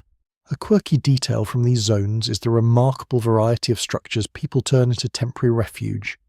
Abandoned sheds, confiscated outbuildings, old warehouses, church basements, half-repaired cabins, brush shelters, split-log huts, and tents patched with cloth from a dozen previous lives. People make homes from what war leaves behind. A doorway becomes privacy, a barrel becomes a table, a nail becomes a wardrobe. The human ability to declare, however tentatively, "This corner is ours, for tonight," is one of the most impressive quiet acts in history. Along battle lines themselves, the situation grows even stranger. Black labourers and refugees may hear artillery by day and hymn singing by night. One hilltop flashes with cannon smoke, while another holds women boiling laundry in iron pots. Soldiers march past men digging drainage trenches. Children play near stacked crates stamped with military marks they cannot read. Daily life and organised destruction coexist at distances that would seem impossible in calmer times. The war does not respect categories. It puts kitchens near gun emplacements and calls that normal. There are also moments of startling dignity. A family receiving wages for labour, even irregular wages. A minister holding services in a camp with hundreds attending. A teacher gathering children under crude shelter to begin letters and numbers. A woman refusing to answer to the name an enslaver used for her. a man asking an officer for written proof of status, a couple legalizing a marriage previously recognized only by community and faith. These acts may look small beside armies, but they represent an enormous shift. Paper, wages, names, vows all begin to align more closely with personhood. Trust remains difficult. Not everyone wearing Union blue is kind. Not every civilian offering help is safe. Black refugees learn quickly to judge character with astonishing speed. Does the officer meet your eye or glance through you? Does the guard laugh cruelly or point you toward rations? Does the woman in town offer bread with pity, respect, or calculation? Does the chaplain ask names carefully or rush past them? Survival depends on reading these distinctions well. Historians still argue about how transformative these wartime refugee spaces were in the short term. Some emphasize their misery and disorder, and there was plenty of that. Others stress that they served as early laboratories of freedom, places where formerly enslaved people tested wage labour, education, military service, family reunification, and new forms of community. Both views contain truth. These places were often harsh, improvised, and heartbreakingly vulnerable. They were also among the first arenas where the collapse of slavery became visible in daily life. Sound tells this story vividly. Bugles at dawn, hammers on wagon wheels, babies crying under canvas, officers shouting roll call, hymns rising after supper, the low murmur of people discussing missing relatives, the rip of cloth being torn into bandages, hooves churning through mud, steamboat whistles at the river, distant gunfire, sometimes so common it becomes part of the weather. Silence, when it comes, feels suspicious. Touch matters too. The weight of a ration tin, a child's hand gripping your sleeve, canvas slick with rain, mud climbing past the ankle, a blanket distributed from stores, coarse but warmer than what you had, paper in the hand, perhaps a pass, perhaps a wage receipt, perhaps a military note, a rough bunk made from boards, warm coffee and cold dawn air. Every object in camp seems either insufficient or miraculous, with very little in between. For many, the greatest emotional shock near Union lines is not military spectacle, but the first experience of making choices, however constrained. Should you remain in camp or seek work in town? Should you enlist? Should you search for family? Should you trust the officer promising transport? Should you save rations or eat at once? Freedom in its early form can feel exhausting because choice itself is rusty from disuse. Yet people learn quickly. They form neighborhoods inside camps, exchange warnings, establish routines, worship together, trade small goods, and recreate community under conditions no sane planner would have chosen. Black guides, scouts, and local informants become especially important in contested regions. They know roads, waterways, plantation layouts, fords, and the moods of nearby communities. Their knowledge can save Union troops from ambush or guide fugitives around danger. This role carries enormous risk. Discovery by Confederates can mean brutal punishment, yet many accept that risk, seeing the war not as an abstract contest of flags but as a direct struggle over their own lives. As evening settles over a camp or occupied town, the mood shifts but never fully softens. Fires glow orange against darkening ground. Kettles simmer. Wet clothes hang from lines or improvised pegs. Smoke drifts low. Tired bodies bend toward food, prayer, gossip, and sleep. Somewhere a fiddle may sound briefly, surprising everyone with the reminder that music still exists. Somewhere else a woman calls children closer as patrols change. The stars appear above tents, trees, chimneys, and river mist, indifferent and steady. You lie down in this unsettled world with relief and unease braided tightly together. No one owns your body here, perhaps, or not in the same way. That matters beyond measure. Yet tomorrow may bring orders, shortages, illness, battle, or another move down another road. Near the battle lines, freedom is not a destination reached once and for all. It is a condition being built in real time from scraps, courage, confusion, and stubborn human effort. The ground beneath it shakes. The walls leak. The future is noisy and often unkind. But for the first time, perhaps, the door is not only visible, it is open wide enough to step through, even if the floor on the other side is still covered in mud. In 1863, the spiritual life of Black Americans is not a separate part of life tucked neatly to one side. It runs through everything. It settles into work songs and funeral prayers, into whispered pleas at night and full-throated hymns on a crowded Sunday. It lives in brush arbours, church basements, camp meetings, cabin corners, and open fields where people stand beneath sky and dare to believe that heaven notices what earth has tried to ignore. Faith is not decoration here. It is shelter. It is language. It is stubbornness made holy. You enter a gathering quietly. The path is narrow, the ground a little soft underfoot, and the air smells of pine, smoke, and damp leaves. If the meeting is held in secret, voices are kept low at first. If it is held in town or under military protection, there may be more room for sound, for open singing, for benches arranged in rows, for children shifting sleepily against their mothers' skirts.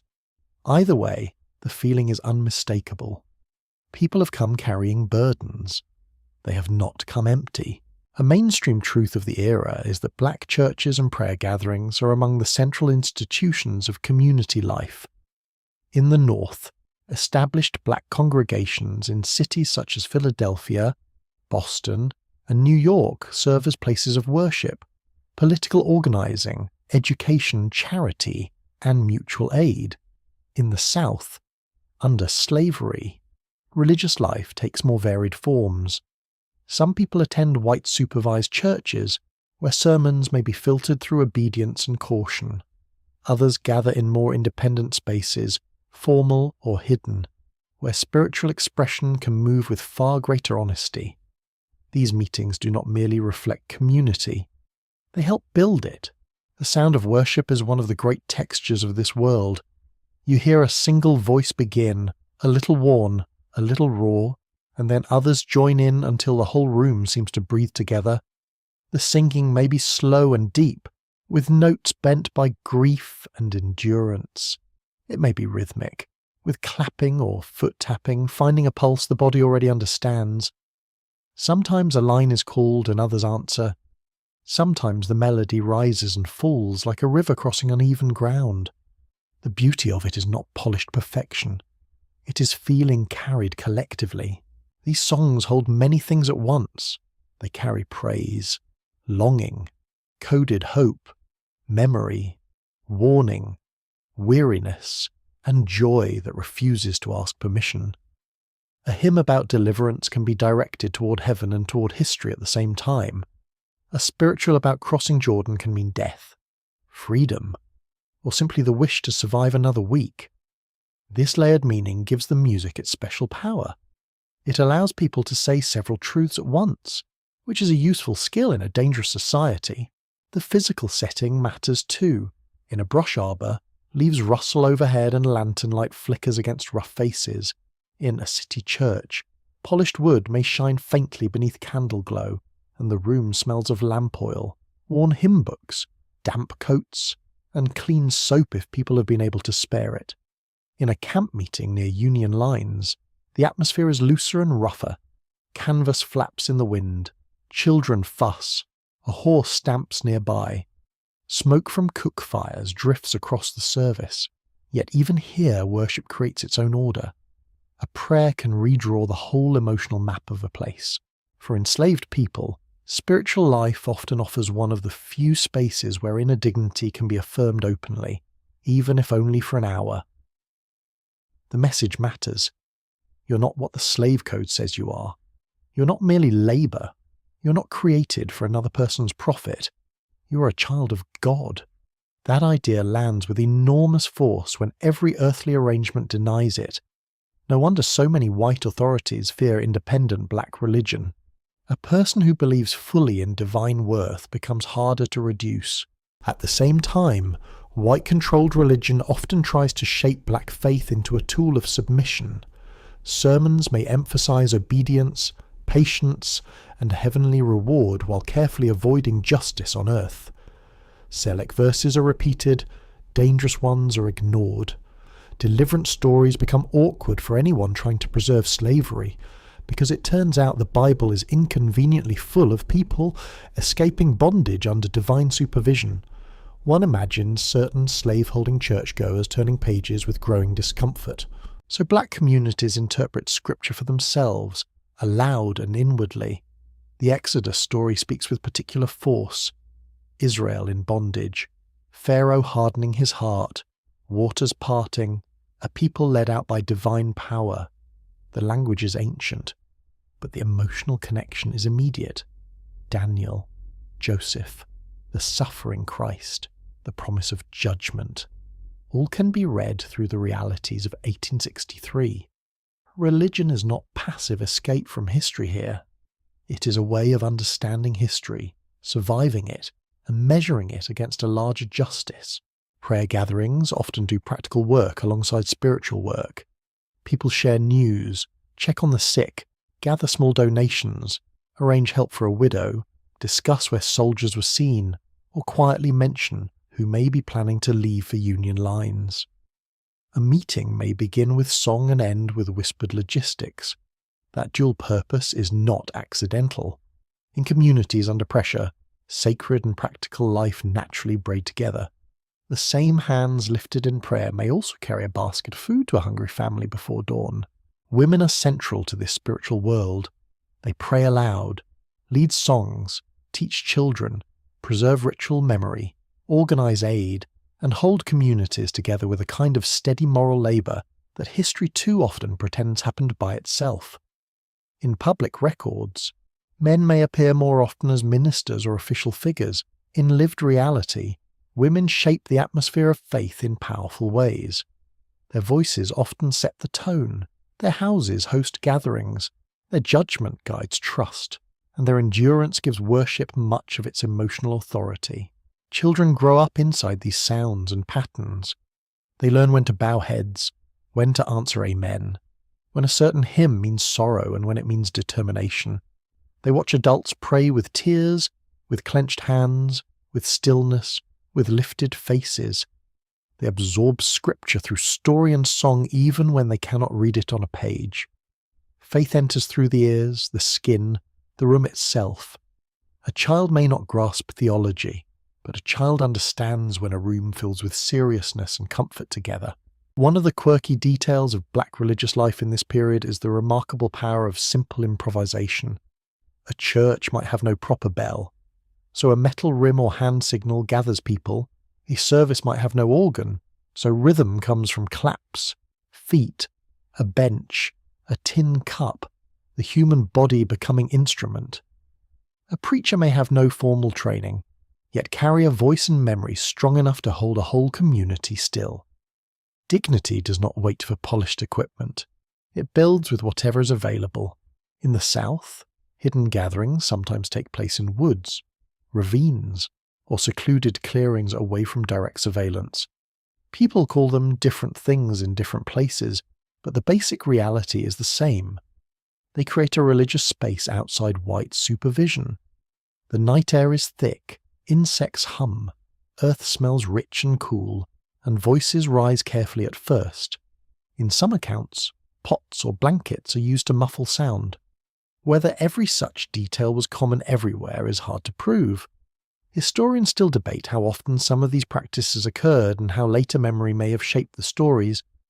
Yet there is no real doubt that many black worshippers sought spaces where they could pray and sing more freely than the official order allowed. That freedom of expression matters because worship is also emotional release. Sorrow that cannot be shown in the field may be wept out in prayer. Anger that would be dangerous in daylight may be transformed into song. Relief, gratitude, dread, and longing all find room. People shout, sway, kneel, tremble, sit very still, or simply breathe a little easier in company. The body carries oppression, and the body seeks release. Religion gives it forms for doing so. In northern black churches, the tone can be somewhat different but no less important. There is often stronger institutional structure, with trustees, choirs, Sunday schools, ministers, visiting speakers, and organised benevolent activity. Church buildings may host abolitionist meetings, lectures, and aid drives for soldiers and refugees. The sanctuary can smell of paper tracts, polished pews, wool coats drying near stoves, and the faint sweetness of candle wax. Here, too, faith and social action sit close together. Worship does not end when the hymn does. It continues in committees, collections, schooling, and public speeches, near Union camps. Religious life acquires yet another form. Chaplains, missionaries, black ministers, lay leaders, and ordinary refugees all contribute to makeshift worship communities. Services may be crowded and irregular, but they often carry enormous intensity. Imagine a camp full of people who have fled slavery, lost relatives, crossed rivers, survived patrols, and now stand under rough shelter singing about deliverance. The emotional voltage in such a gathering must have been extraordinary. Hope in these spaces is never abstract. It has mud on its hem and hunger in its stomach. Religious faith also shapes the meaning of death. In 1863, death is common enough to feel almost ambient, from disease, violence, hard labour, malnutrition, childbirth, and war. For black communities, funerals and mourning rituals provide crucial moments of dignity, to sing over the dead, to name them, to gather, to pray, to bury with some care. These acts insist that a person's life was more than the circumstances that constrained it. Even in great poverty, communities try to make death mean something more than disposal. Touch, once again, tells part of the story. Hands clasped in prayer, a palm laid gently on a fevered forehead, arms around a grieving widow, fingers turning thin Bible pages, a child leaning against an elder during a long sermon, the worn edge of a bench smoothed by years of worship, fabric damp with tears. Spiritual life is not only spoken, it is felt through bodies gathered close. The role of preaching deserves special attention. A gifted preacher in this world is not merely explaining doctrine. He or she is interpreting events, naming suffering, lifting courage, and shaping moral imagination. Cadence matters, timing matters, the choice of story matters. The preacher must know when to soothe, when to stir, when to veil meaning, and when to let it shine plainly. Sometimes a whole congregation can feel a sentence coming before it arrives. You hear the inhale, the pause of the rising note. Then the words land and the room changes. Some sermons emphasize patience, but not the helpless kind. Patience as endurance with eyes open. Patience as watchfulness. Patience as confidence that evil is temporary even when it feels deeply rooted. Others emphasize judgment, not vengeance in a reckless sense, but the certainty that oppression does not last forever beneath the eye of God. That conviction steadies people. It does not remove pain, but it prevents pain from claiming ultimate authority. Scholars continue to discuss the balance between African cultural continuities and Christian influence in black religious practice during slavery and the Civil War era. The answer is not tidy. Musical forms, communal participation, bodily expression, oral tradition, and spiritual interpretation all show layered influences. Black religion in 1863 is not simply inherited from white churches, nor is it untouched by them. It is something made in contact, conflict, memory, adaptation, and creativity. That complexity is part of its strength. Spiritual life also preserves joy, which is important to say plainly. Joy is not denial. It is not naive cheerfulness. It is the deep, sudden brightness that can appear even in harsh conditions. A congregation laughs at a preacher's sharp line. A song lifts higher than expected. Children clap in uneven rhythm. An elderly woman smiles through tears while leading a familiar hymn. Joy in such moments feels almost defiant. It says suffering has not taken the whole house. As night deepens, the meeting winds down slowly. People do not rush away from a place that gives so much. Final prayers are offered. Someone lingers at the doorway. Someone else asks for prayer one more time for a missing son, a sick mother, a husband with the army. The lantern light throws long shadows.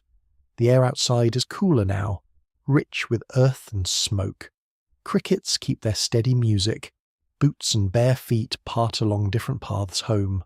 You leave with a feeling that something inside has been steadied. The world of 1863 remains violent, unjust, and uncertain. Laws shift, armies move, families scatter, hunger persists. But within black spiritual life, there is a counterworld being built, one made of song, scripture, prayer, memory, and communal care. It does not erase suffering. It gives suffering context, voice, and resistance. It reminds people that they are seen, named, and bound to one another by more than force. In that sense, worship becomes one of the truest forms of freedom available in the year. For an hour, or two, or a long candle-lit evening, the soul is not negotiated over. It stands upright. It sings. It grieves. It hopes. And in a nation where so many structures are designed to deny black humanity, that act alone carries enormous power. Quiet as a prayer and strong as a whole, gathered people breathing a men together. Legal freedom can look impressive on paper and still leave your daily life pinched from every side. In 1863, free black Americans live inside that contradiction constantly. They are not enslaved, yet they are rarely allowed the ordinary ease that white Americans so casually mistake for natural order. They walk city streets, rent rooms, raise children, build churches, run businesses, and hold communities together, all while moving through a society determined to remind them, at every possible opportunity, that liberty has been granted in the thinnest and most conditional form. You feel this first in the way space is organized. Certain sidewalks seem to invite some people and exclude others without saying so aloud. Certain doors open more slowly. Certain seats remain available until you reach for them. Freedom exists, but it is fenced with custom, insult, and law. You can go where the law allows, perhaps, but the law often allows less than it should, and local habit cuts the path narrower still. In northern cities, free black neighbourhoods are often crowded, lively, and pressed hard by poverty. Houses may be subdivided into small rooms where several people sleep close together. Stairways creak. Coal smoke settles in curtains and collars. Rain leaks through tired roofs. In alleys, puddles collect refuse and horse muck in equal measure. Yet within these tight quarters there is also industry and care. Women scrub steps. Men repair shutters. Children race past with astonishing speed and questionable judgment. Someone fries fish by an open window. Someone else practices a hymn nearby.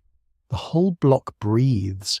A mainstream fact of 1863 is that free black Americans in the North still face severe discrimination in employment, schooling, housing, public accommodations, and political rights.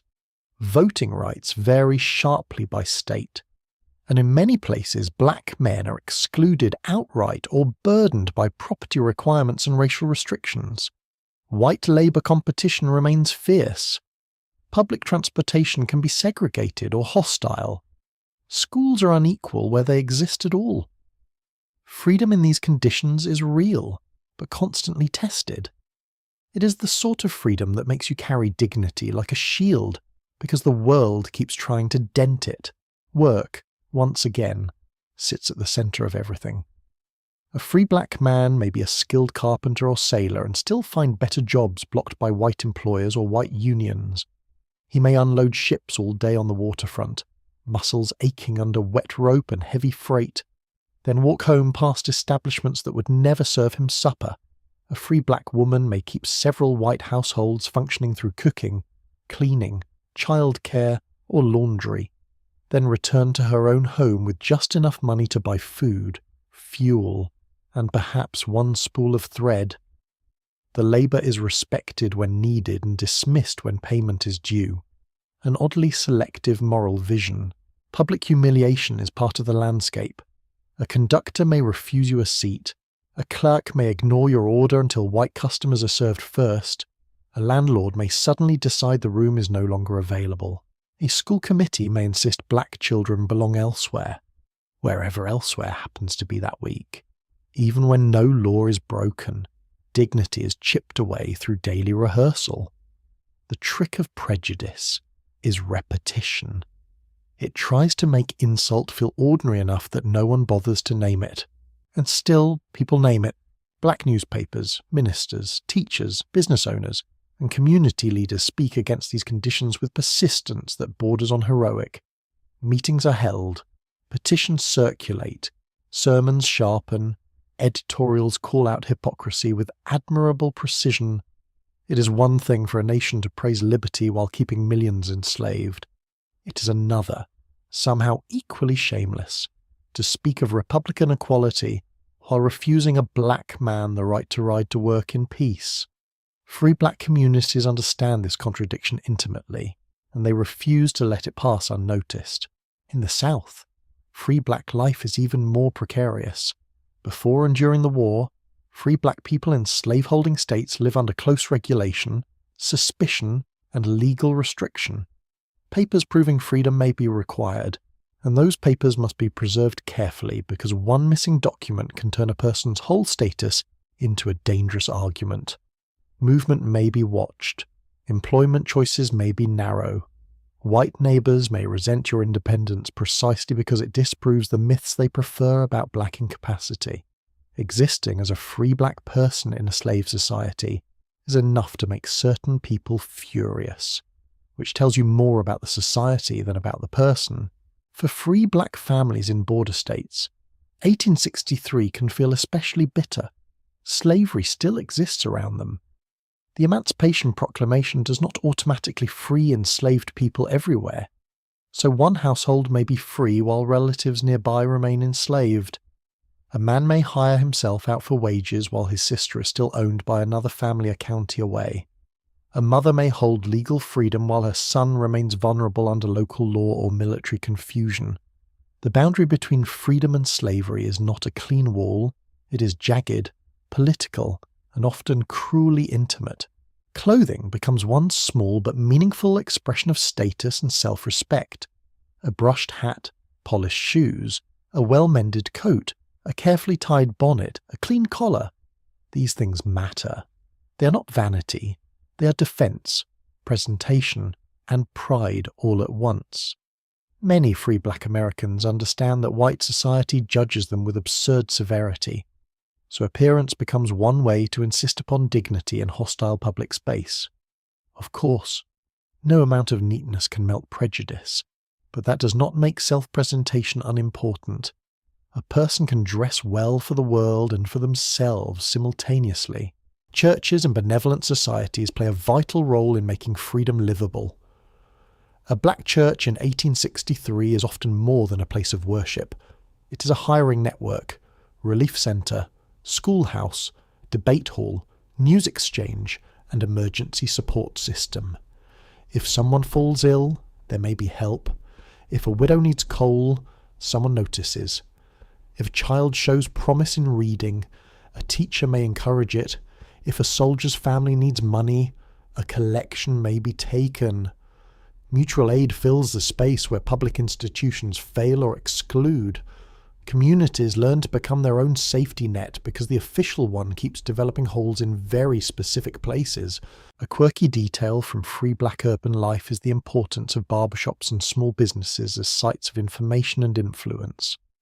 Black barbers, caterers, Boarding house keepers, seamstresses, and hack drivers often occupy strategic positions in local society. They hear news, build networks, and sometimes gain enough economic footing to support abolitionist causes, church work, or schools. A modest shop can become a node of politics, gossip, and practical assistance. Never underestimate the historical power of a room with chairs, mirrors, and people waiting their turn. Children growing up free learn early that freedom does not mean innocence from racism. A child may be turned away from a school, mocked on a street, or warned not to wander into certain districts. Parents teach caution alongside confidence. Stand straight. Speak clearly. Know your name. Know who your people are. Do not answer every insult. Do not forget it either. These are exhausting lessons to give a child, but they are given because love demands preparation as well as comfort. Education is a particularly important battleground. Free black families value schooling intensely, knowing that literacy and learning open doors even when other doors remain bolted shut. Teachers in black schools often work with limited books, poor facilities, and overcrowded rooms. Yet the atmosphere can be electric with seriousness. Slates scratch, pages turn, chalk dust hangs in sunlight. Children recite letters and sums with careful pride. A classroom may be drafty, but the aspiration inside it is fierce. To learn in a country that prefers you ignorant is already a political act. Violence and the threat of violence linger even in places called free. The most dramatic example in 1863 comes with the New York City draft riots in July, when racist mobs attack black residents, homes, and institutions with terrible brutality. For free black New Yorkers, the riots are a terrifying reminder that legal status can offer little immediate protection against organized white hatred. People flee, hide, defend one another, and watch the city reveal just how shallow its civility can be under pressure. Freedom, in such moments, is not secure possession. It is something guarded nervously through smoke and chaos. The emotional toll of living this way is difficult to measure. Imagine waking each day knowing you are legally free, morally equal, spiritually whole, and yet publicly treated as suspect, inferior, or disposable. That constant friction wears on the nerves. It can sharpen patience into discipline or grind it into fatigue. It can also deepen community, because people lean on one another in the face of shared insult.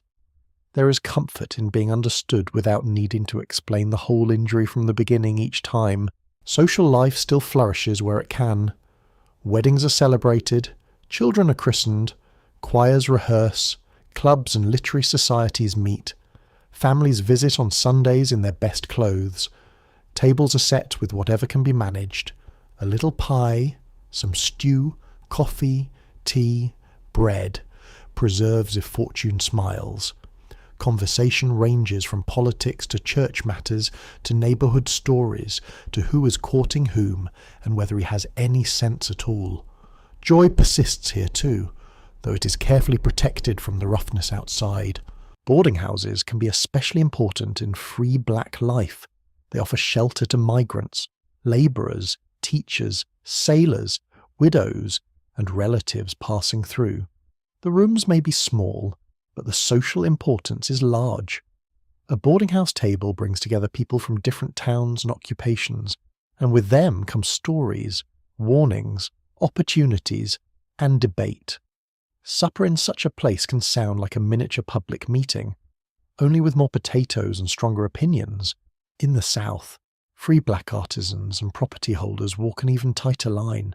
Some own homes or businesses, some hire labour, some have long roots in a city such as New Orleans, Charleston or Baltimore. Yet war unsettles everything. Armies move, trade shifts, white suspicion intensifies, old protections evaporate. Papers must be guarded, alliances become uncertain. A free black person who has carved out a place in urban society may suddenly find that years of careful labour can be shaken by one military occupation. One change in local rule, or one wave of panic, Historians still argue about how much room for autonomy free black communities actually possessed in different regions, because the answer varies enormously. Some cities allowed relatively strong institutional life, with churches, schools, presses, and businesses led by black residents. Other places restricted assembly, movement, and enterprise so tightly that free life remained painfully narrow. What is certain is that free black Americans were never passive beneficiaries of liberty. They fought for it, defined it, defended it, and exposed its limits with relentless clarity. Sound and atmosphere reveal a great deal about this world. In the north, you hear carriage wheels on stone, harbour bells, newsboys shouting headlines, church choirs practicing behind open windows, and political speeches rising from halls thick with lamp smoke. In southern towns, the sounds may include patrol boots, market chatter, river traffic, hammers in workshops, and the careful rustle of papers checked and rechecked in pockets. Every place has its own soundtrack of uncertainty. Touch and smell complete the picture. Ink competition sheets, the crispness of a starched collar saved for Sunday, coal dust on fingers after a day's work, soap on a child's freshly scrubbed face, bread warm from an oven, street mud drying at the edge of a hem, a freedom certificate folded and unfolded so often the paper softens at the creases. These physical details matter because free life is lived through them. Not merely declared by courts or politicians, there is also a distinct emotional posture in free black communities during 1863, a combination of guardedness and resolve. People know better than to trust the nation's promises blindly. They have seen too much exclusion for that. Yet they also understand that this wartime moment may reshape the future more dramatically than any generation has yet witnessed. So they organize, they educate, they worship, they print, they recruit, they protest, they maintain households, they save money where possible, they care for refugees and soldiers. They refuse the degrading fiction that freedom should be quiet gratitude instead of active citizenship. As night settles over a free black neighbourhood, windows glow here and there through smoke and mist. Children are called indoors. Pots are scraped clean. Boots are set by doors. Somewhere a man reads aloud from a newspaper. Somewhere a woman finishes mending by lamplight. Somewhere a family kneels for prayer in a room no larger than a cart shed. The city outside may be indifferent or hostile, but inside these spaces another version of freedom is being made, one based on discipline, mutual care, and the insistence that legal status must one day be matched by full human regard. So life for free black Americans in 1863 is never simply a success story, and certainly not a finished one. It is constrained, vulnerable, creative, ambitious, and weary in equal measure. It contains pride without safety, rights without full access, and community forged under constant pressure. People move through it with remarkable steadiness. They know they are free. They also know freedom is being rationed, mocked, delayed, and attacked. And yet they continue to live it anyway, not as a gift politely received, but as a reality practiced every day against resistance from nearly every direction. In 1863, the sight of a black man in Union blue carries a force that goes far beyond the uniform itself. It is political, personal, and unsettling to nearly everyone who sees it. For black Americans, enlistment can look like proof that history has finally cracked open. For Confederates, it looks like the old order being challenged at gunpoint. For many white Northerners, it raises awkward questions they would have preferred to postpone indefinitely. And for the men who actually put on the coat, the reality is far less symbolic and much more demanding. Wool scratches, boots rub raw, drill is relentless, pay is unequal, danger is real. You begin with the decision itself. A man does not simply wake one morning, stretch, and decide to join the Union Army as though selecting a new hat. Enlistment in 1863 is wrapped in consequence. It may offer wages, status, purpose, and a claim to citizenship. It may also bring separation from family, discrimination within the ranks, and the very specific risk that capture by Confederates could mean execution, re-enslavement, or brutal mistreatment rather than ordinary prisoner status. The choice is courageous. Yes, it is also practical, emotional, and heavily argued over in homes, churches, and meeting halls. A mainstream fact of the year is that 1863 marks the major expansion of black military service in the Union Army, following the Emancipation Proclamation and related federal policy changes. Black men enlist in the United States Colored Troops and in state-raised regiments such as the famous 54th Massachusetts. Their service becomes one of the most important developments of the war, not only militarily, but politically. Once black men are seen fighting, drilling, bleeding, and dying for the Union, the argument that they have no claim on the nation becomes harder to sustain with a straight face. Not impossible, sadly, but harder. Recruitment takes many forms. In northern cities, posters appear, meetings are held, ministers preach, and respected community leaders urge men to join. In occupied southern regions and near Union lines, recruiters and officers enlist formerly enslaved men directly. Some volunteers are eager from the first moment, some hesitate, some are pressed by circumstance, some are moved by the chance to strike at slavery itself, others are persuaded by steady pay, or at least the rumour of steady pay, which sounds very attractive until the army introduces itself properly. The recruiting meeting can feel electric. You stand in a crowded church or hall smelling of lamp oil, wet wool, paper, and winter air. A speaker rises, voice measured at first, then gathering heat. He speaks of manhood, duty, freedom, honour, and the future of the race. He speaks of proving worth to a nation that has demanded proof for generations while offering very little fairness in return. The audience listens with faces set hard in thought. Some nod, some stare at the floor. Some wives and mothers feel every word as both pride and threat. Family response is complicated. A mother may fear losing her son and still urge him to go. A wife may dread the loneliness ahead and still help pack his things. Parents know military service can elevate a man's standing, but they also know war consumes bodies without consulting anyone at home. Children may gaze at a uniform with wonder. They may also cling a little tighter when departure comes. Patriotism in these homes is rarely loud. It is stitched with worry. Training camps introduce soldiers to a new world of sound and discipline. Bugles split the dawn. Boots stamp in rhythm over packed earth. Officers call cadence. Rifles click. Ramrods scrape. Tents flap. Horses snort. And mess kettles bang against one another with great enthusiasm and very little musical talent. The air smells of wet canvas, sweat, tobacco, coffee, grease, leather, and churned mud. For men who have laboured all their lives, the physical demands may be familiar in one sense and alien in another. Work is not new. Military routine is.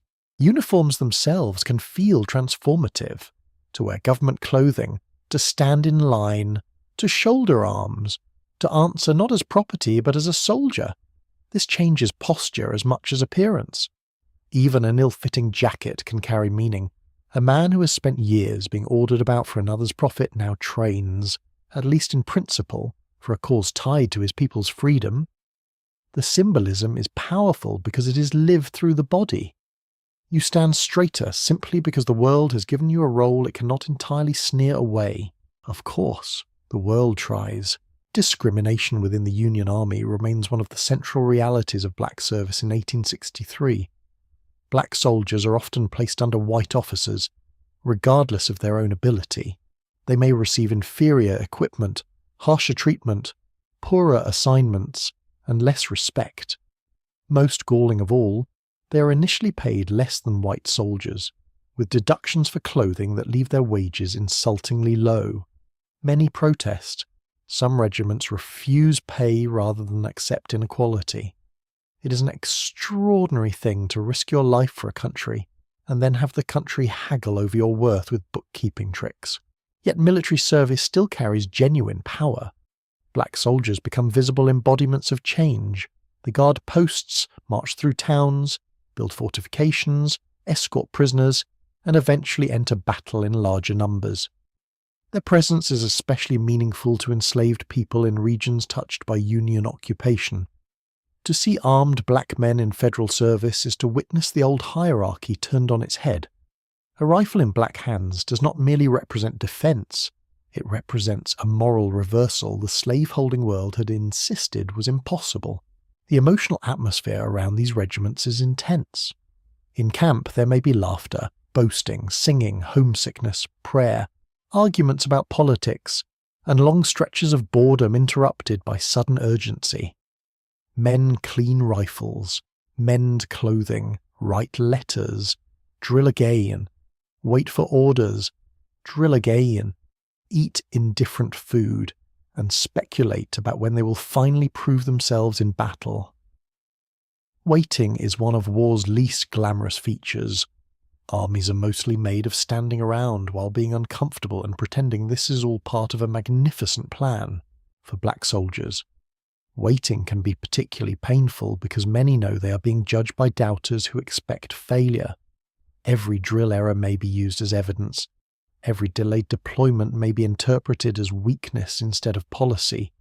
Newspapers and politicians debate their value while the men themselves stand ready, often eager to demonstrate it. The burden is enormous. They are asked not only to serve, but to represent an entire people under hostile scrutiny. One of the most famous and consequential examples comes with the 54th Massachusetts, whose service in 1863 captures public attention and helps shape Northern opinion about black troops. Their assault on Fort Wagner in July is remembered for its courage under devastating conditions. The attack is not a clean victory in military terms, but it has immense symbolic impact. Reports of the regiment's bravery spread widely, countering racist assumptions with bloody evidence. There is nothing like battlefield courage to silence prejudice for at least 6 minutes. The cost, however, is severe. Black soldiers face not only battlefield danger but the threat of Confederate policy denying them lawful treatment as soldiers. Captured black troops may be killed, sold, or enslaved. White officers commanding them may face execution as inciters of servile rebellion. These risks are not abstract. Soldiers know them. Their families know them. Enlistment therefore requires a special kind of resolve, because surrender does not promise the same protections it might for white troops. Men write home when they can. Their letters are full of affection, frustration, pride, and practical concerns. They ask about children, gardens, rent, church friends, and neighborhood gossip. They report on camp food, weather, drill, illness, officers, and rumors of movement. A letter may smell faintly of smoke, sweat, and the canvas world it travelled from. The handwriting may tilt with fatigue, yet the message often carries the same steady thread. I am here. I am doing this for something larger. Remember, keep going. Families at home shoulder the war in quieter ways. Wives manage households, stretch money, seek aid, and absorb the emotional strain of absence. Mothers pray through each week of silence. Fathers of younger soldiers balance pride with private dread. Children watch roads and doors, measuring time poorly but feeling it deeply. Communities step in where they can. Churches collect funds. Neighbours share food. Benevolent societies help struggling families. The soldier at the front may wear the uniform, but the household behind him serves too, in the unpaid and unthanked manner history so often assigns to women and kin. A quirky detail of camp life appears in how quickly soldiers personalise their surroundings despite military sameness. A blanket arranged just so, a Bible tucked into a haversack, a tin cup marked to keep it from wandering off, a cherished photograph or scrap of ribbon stored carefully. Men carve, sew, trade, improvise stools, patch socks, flavour food when possible, and establish tiny routines inside the larger machinery of war. Even in camp, people insist on being persons rather than identical units. Black soldiers also become important symbols in public culture. Their parades through northern streets attract admiration, hostility, curiosity, and debate. Some white spectators cheer, others stare coldly. Black children seeing these men march may feel a thrill difficult to describe. Uniform, flag, drum beat, and steady line all say something new about what the future might hold. The spectacle matters because nations are partly built from what people can imagine seeing. Once the image exists, it cannot easily be erased. Religion remains central within military life as well. Camp prayer meetings, chaplain services, hymn singing, and Bible reading all help soldiers manage fear and uncertainty. A gathering after dark, with voices rising beyond the tents, can steady men before combat or comfort them after grim news. The smell of smoke, coffee grounds, damp wool, and night air mixes with song. Some pray for courage, some pray for justice, some pray simply to see home again. All are reasonable requests.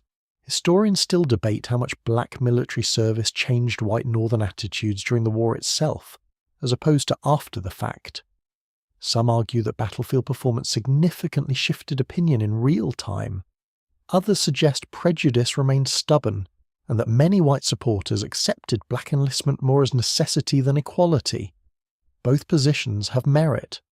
Military success did not erase racism, but it undeniably supplied black Americans and their allies with powerful arguments, visible examples, and claims that could not be dismissed as theoretical. The social meaning of service extends beyond the army camps. Enlistment becomes tied to citizenship in the minds of many black Americans. If a man can fight for the Union, endure discipline, risk death, and defend the flag, then exclusion from voting, juries, schools, and civil rights appears even more indefensible than before. Service does not automatically produce justice, but it sharpens the demand for it. A nation that accepts black blood in battle will later have difficulty explaining why it rejects black voices at the ballot box. There is also tension within black communities over who should enlist and under what conditions. Some argue that unequal pay and discriminatory leadership make service a bitter bargain. Others insist that the larger struggle against slavery outweighs these injustices. Some fear the loss of labourers needed at home. Others see military service as the fastest road to broader freedom. These debates are serious, thoughtful, and often painful. No one is discussing abstractions. They are discussing sons, husbands, wages, risk, and the future shape of the country. As the year progresses, more black soldiers enter the field, and their presence begins to alter the emotional landscape of the war. Confederate fear and rage intensify. Union possibilities widen. Enslaved people watching from roadsides, fields, and occupied towns see not simply troops, but evidence that the war now includes them directly. That matters enormously. The conflict is no longer just something happening around black Americans. Increasingly, it is something they are shaping with their own bodies and decisions. Evening in camp has its own mood. After drill and duty, men sit on crates, rolled blankets, or the ground itself. Someone brews coffee strong enough to wake the dead and probably several nearby officers. Someone else hums a hymn from home. Boots are unlaced. Letters are folded. Rifles are cleaned by firelight. The sky darkens over rows of tents and stacked muskets. From another company you hear laughter, then coughing, then a sudden stillness as thoughts turn inward. War makes room for companionship and loneliness in equal measure. You lie down on rough bedding with the sound of distant sentries, horse chains, low voices, maybe rain beginning on canvas overhead. Sleep may come slowly. Tomorrow could mean more drilling, a march, a skirmish, battle, or simply another day of waiting inside an army still deciding what to do with your courage. Yet one truth has already taken hold. Black men in uniform have changed the meaning of the war. They have forced the nation to confront a question it long dodged. If these men can fight, suffer, and die for the Union, by what logic can they be denied full membership in it? That question does not receive a fair answer in 1863. Not yet, but it has been asked in the strongest voice available, the voice of service under fire, and once that voice enters the field, carried by drums, commands, and marching feet, it becomes impossible to pretend that black Americans are merely waiting on history. They're making it, step by step, in blue wool and weary determination. Home in 1863 is rarely spacious, rarely secure, and almost never quiet for long. For black Americans, the places where daily life unfolds are shaped by war, poverty, labour, and the long pressure of slavery. Yet they are also shaped by small acts of care so steady that they can be easy to miss if you only look for grand events. A cabin swept at dawn, a pot watched closely so nothing burns, a blanket shared without comment, a shirt turned inside out and patched again. Home is built from these modest decisions, repeated until they form a kind of shelter stronger than the walls themselves. You enter one dwelling and then another, and each tells a slightly different story. In the rural South, an enslaved family may live in a rough cabin with chinked walls, a dirt floor or crude planks, a hearth blackened by years of smoke, and very little furniture beyond stools, pallets, pegs, and a table if fortune has been kind. In a northern city, a free black family may rent one or two cramped rooms in a crowded building where footsteps thud overhead, and every conversation leaks through thin partitions. Near Union lines, a refugee family may occupy a tent, a hut of salvaged boards, an abandoned shed, or a lean-to assembled from canvas and hope. The smell of home changes by place, but it is always intimate. Wood smoke caught in cloth, boiled beans, damp wool drying near a fire, soap, if there has been enough time and fuel for washing, wet earth tracked in on shoes, iron pots, cornmeal, sometimes onions, sometimes fish, sometimes the sweet relief of bread baking, a scent capable of making even the most exhausted person lift their head a little. Homes carry the odour of survival, which is not always pleasant, but it is deeply human. A mainstream fact of life in 1863 is that material conditions for most black Americans remain extremely hard. Housing is crowded and poor, clothing is limited, food is often monotonous and insufficient, medical care is patchy or absent. In camps and urban districts, sanitation can be dangerously bad. These conditions are not incidental. They are the lived consequence of slavery, discrimination, wartime disruption, and economic exclusion. When you see patched garments and thin soup, you are looking at history in its most domestic form. Clothing deserves close attention because it sits between the body and the world all day long. Enslaved people often wear coarse-issued garments that are badly fitted, heavily worn, and unsuitable for weather extremes. A shirt may scratch, shoes may pinch, split, or not exist at all. Free black labourers and families also mend clothing relentlessly, passing garments between siblings, altering old coats, turning collars, saving buttons, preserving every scrap of usable cloth. Needlework becomes a practical art of resistance against scarcity. A careful seam can delay embarrassment, illness, or cold. The tactile world of these homes is vivid. You feel rough homespun against the skin, straw poking through ticking, the smooth worn handle of a wooden spoon, the grain of a table rubbed by countless elbows, a draught slipping through wall cracks and finding your neck with malicious accuracy. Warm bricks wrapped in cloth near a bed in cold weather, if anyone has thought that far ahead.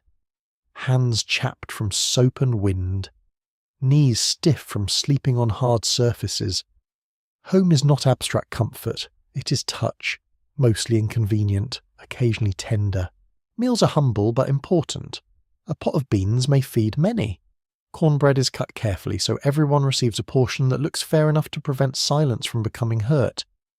Greens are cooked when available. Sweet potatoes appear often where they can be grown or obtained. Salt pork, smoked fish, molasses, rice, onions, cabbage, whatever can be gathered, traded, grown, rationed, stretched, or seasoned into greater dignity than its ingredients suggest. A meal in these conditions is not just nutrition, it is proof that somebody planned for evening.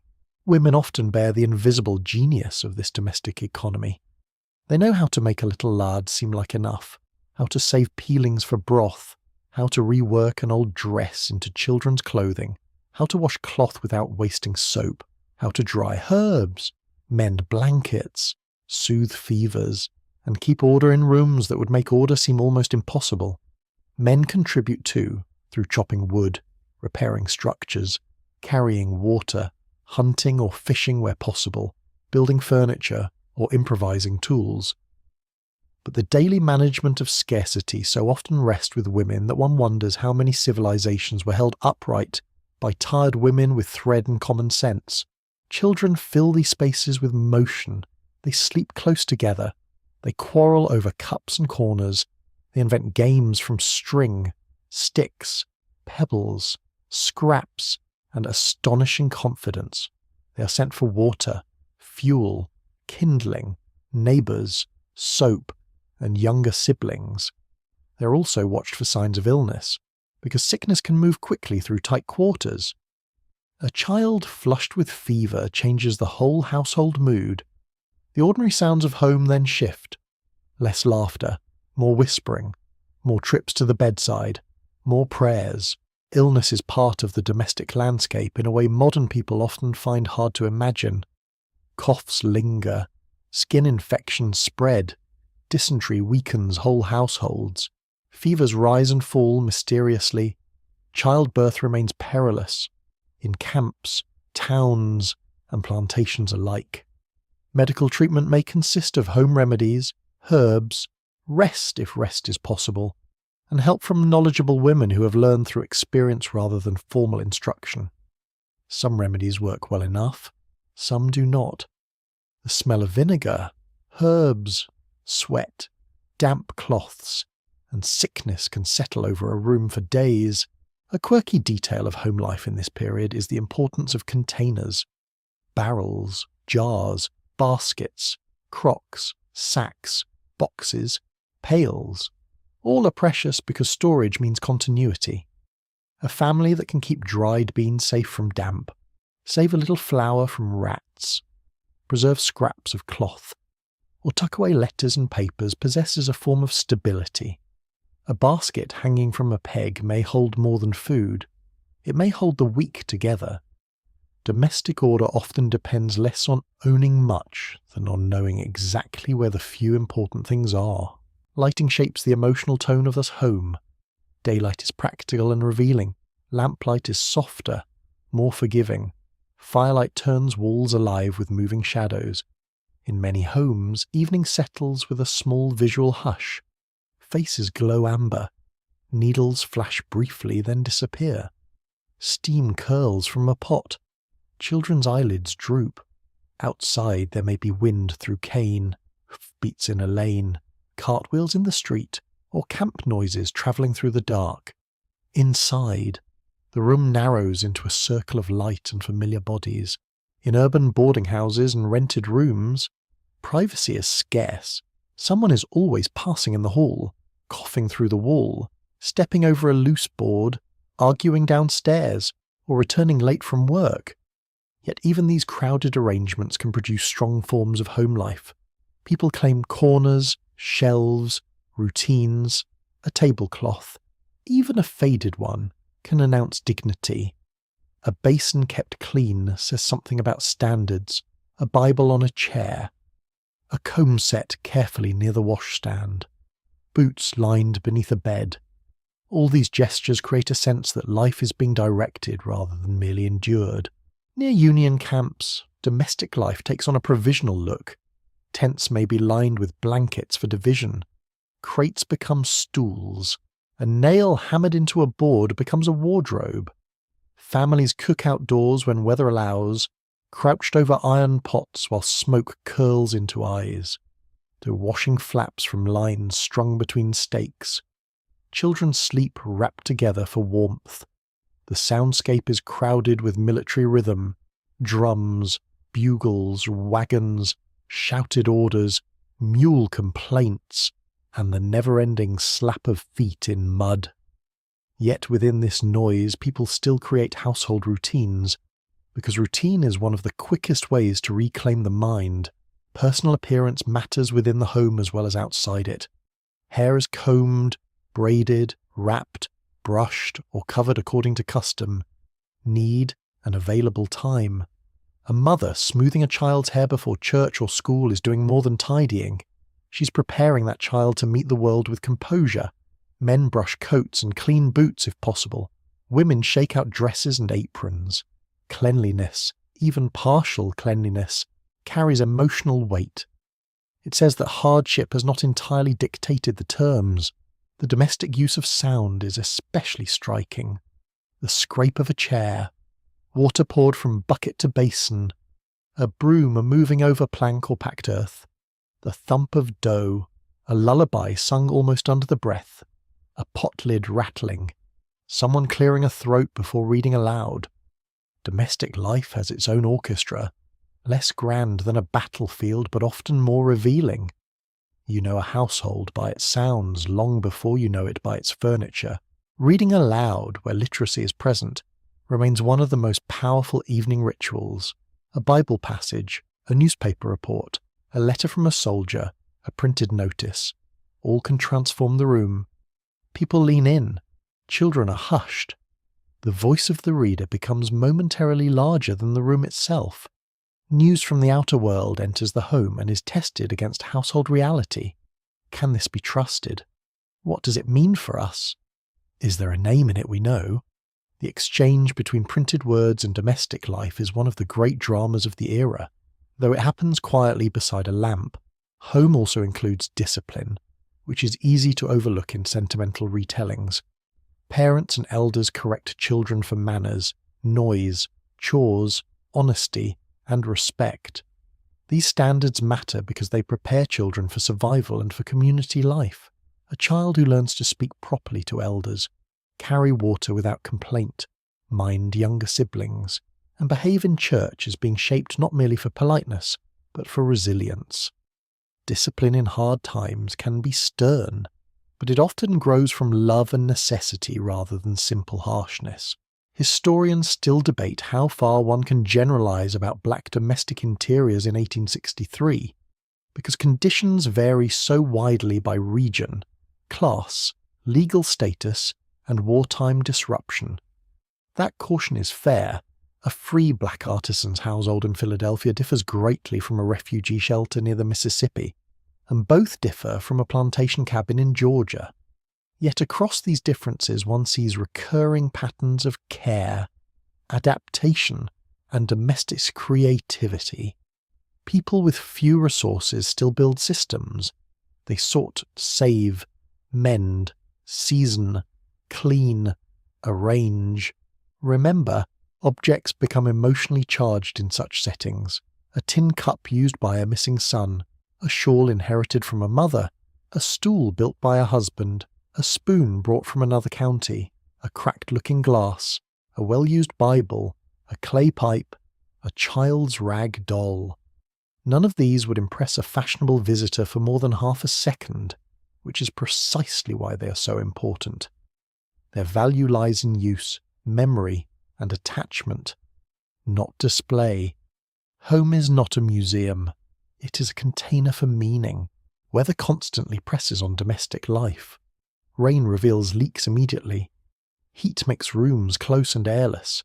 Cold turns every draught into a problem needing solution. Summer insects whine near ears and food. Winter mornings stiffen water and fingers alike.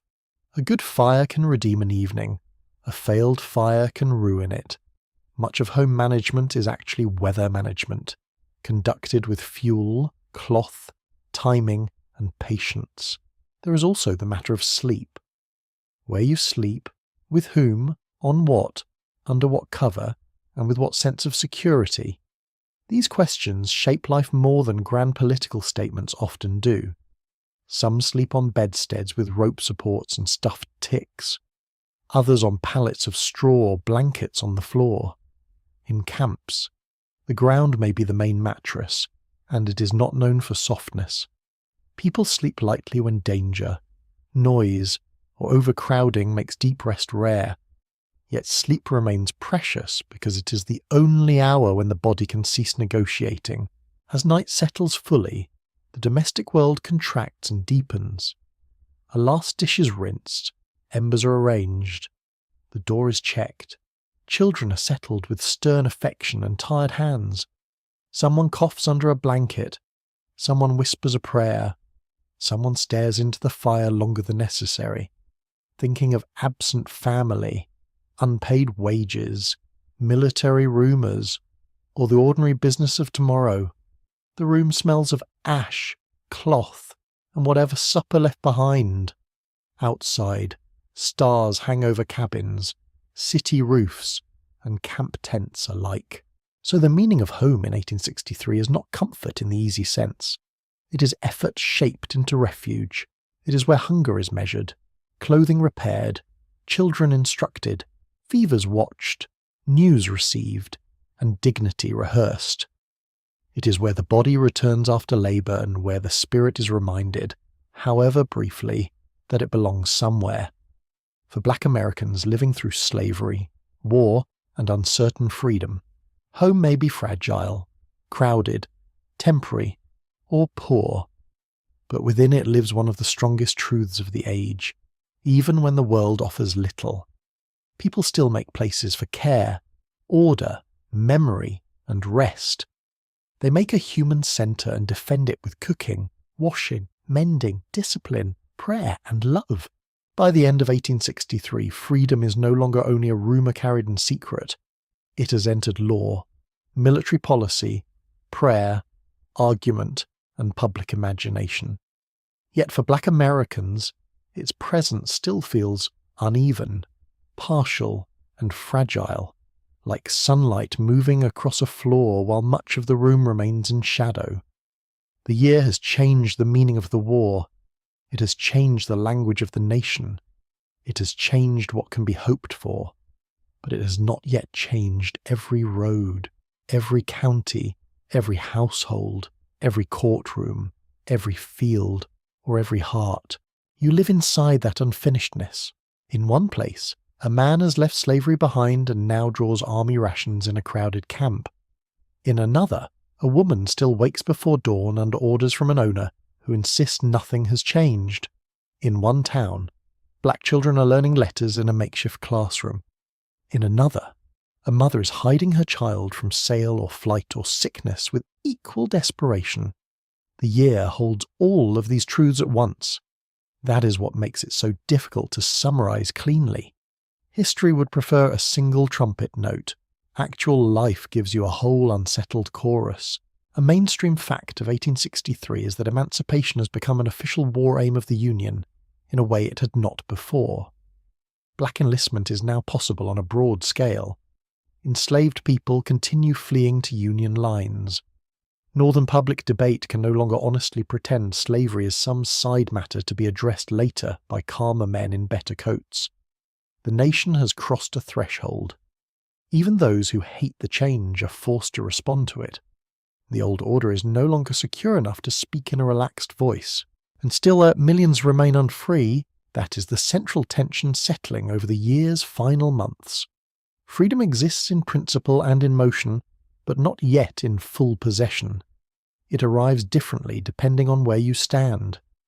Geography still decides too much.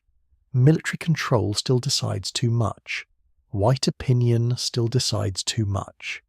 A black person's liberty may hinge on the location of an army camp, the direction of a river, the mood of an officer, the timing of a raid, the survival of a paper document, or the stubborn courage required to walk away from the known into the dangerous unknown.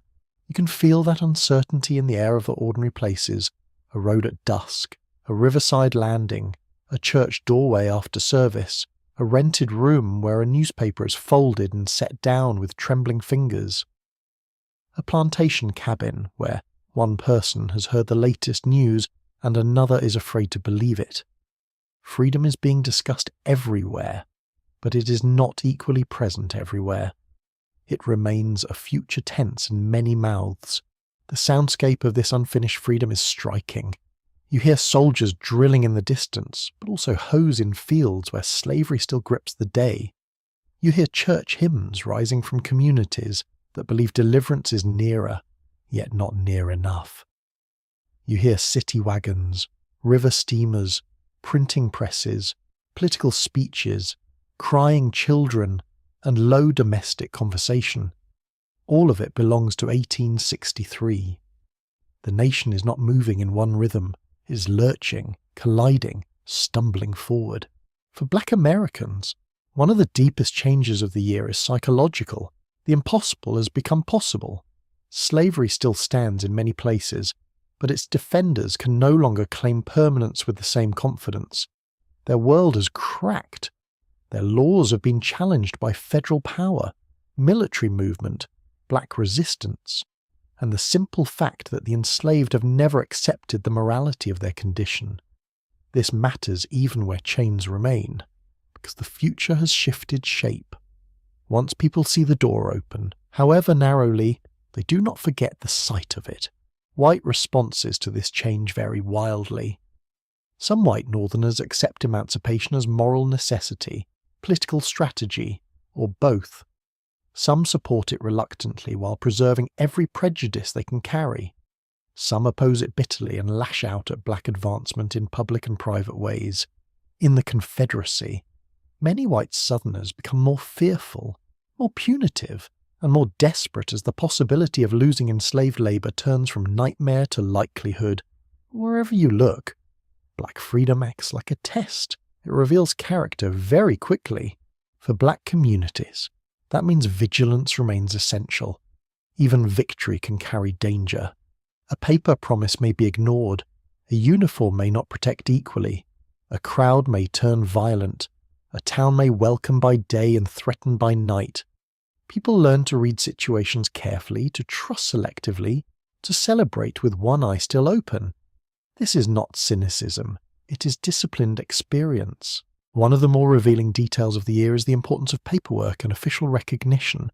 Freedom in 1863 is often bound to papers, passes, enlistment records, wage receipts, travel permits, military orders, church registers, marriage certifications, and letters of reference. These documents do not create humanity.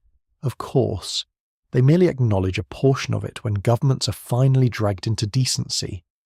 But the documents matter because the world has decided, rather absurdly, that a folded sheet can confirm what a living person has known all along. So papers are guarded carefully, tucked into pockets, hidden in bundles, protected from rain and loss. Clothing can also reveal the unfinished nature of freedom. Some people wear cast-off garments from army stores. Some still wear coarse plantation issue. Some free families dress carefully for church or public meetings. Knowing appearance influences treatment whether it should or not. A uniform may signal service and honour, but unequal pay still shadows it. A clean collar may signal respectability, but it does not guarantee respect. Fabric carries meaning now in complicated ways. It can represent new status, old poverty, aspiration, labour, and the stubborn wish to be seen properly. Food remains plain for many, and scarcity continues to shape daily life. Cornmeal, beans, greens, salt meat when available, coffee in camps, fish by rivers, bread where flour can be obtained, sweet potatoes where they grow well. Emancipation has not yet filled every pot. Political transformation does not automatically season supper, yet even simple meals can feel altered by the knowledge that tomorrow might belong more fully to one's own household. The taste of food changes when the future changes with it. The year also leaves deep marks on memory. Children will remember the tones adults used when speaking about Lincoln, soldiers, freedom, and danger. Women will remember the weight of carrying households through uncertainty. Men will remember the first sight of Union lines, the first pay dispute, the first time a rifle was placed in black hands for the Union cause, the first moment a white authority was forced to recognize a black claim in formal terms. The body remembers these transitions even when official records flatten them. A quirky but telling feature of human memory is how often it preserves ordinary images rather than grand declarations.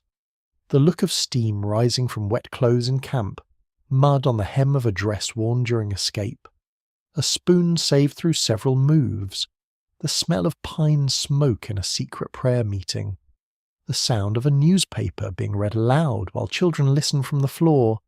Such details linger because people live history through rooms, objects, weather, and touch, before they live it through textbook phrases. The Great Transformation of 1863 enters the memory through practical things. There is also the question of what freedom should mean beyond the end of ownership. Black Americans are already asking it, in action, if not always in formal theory.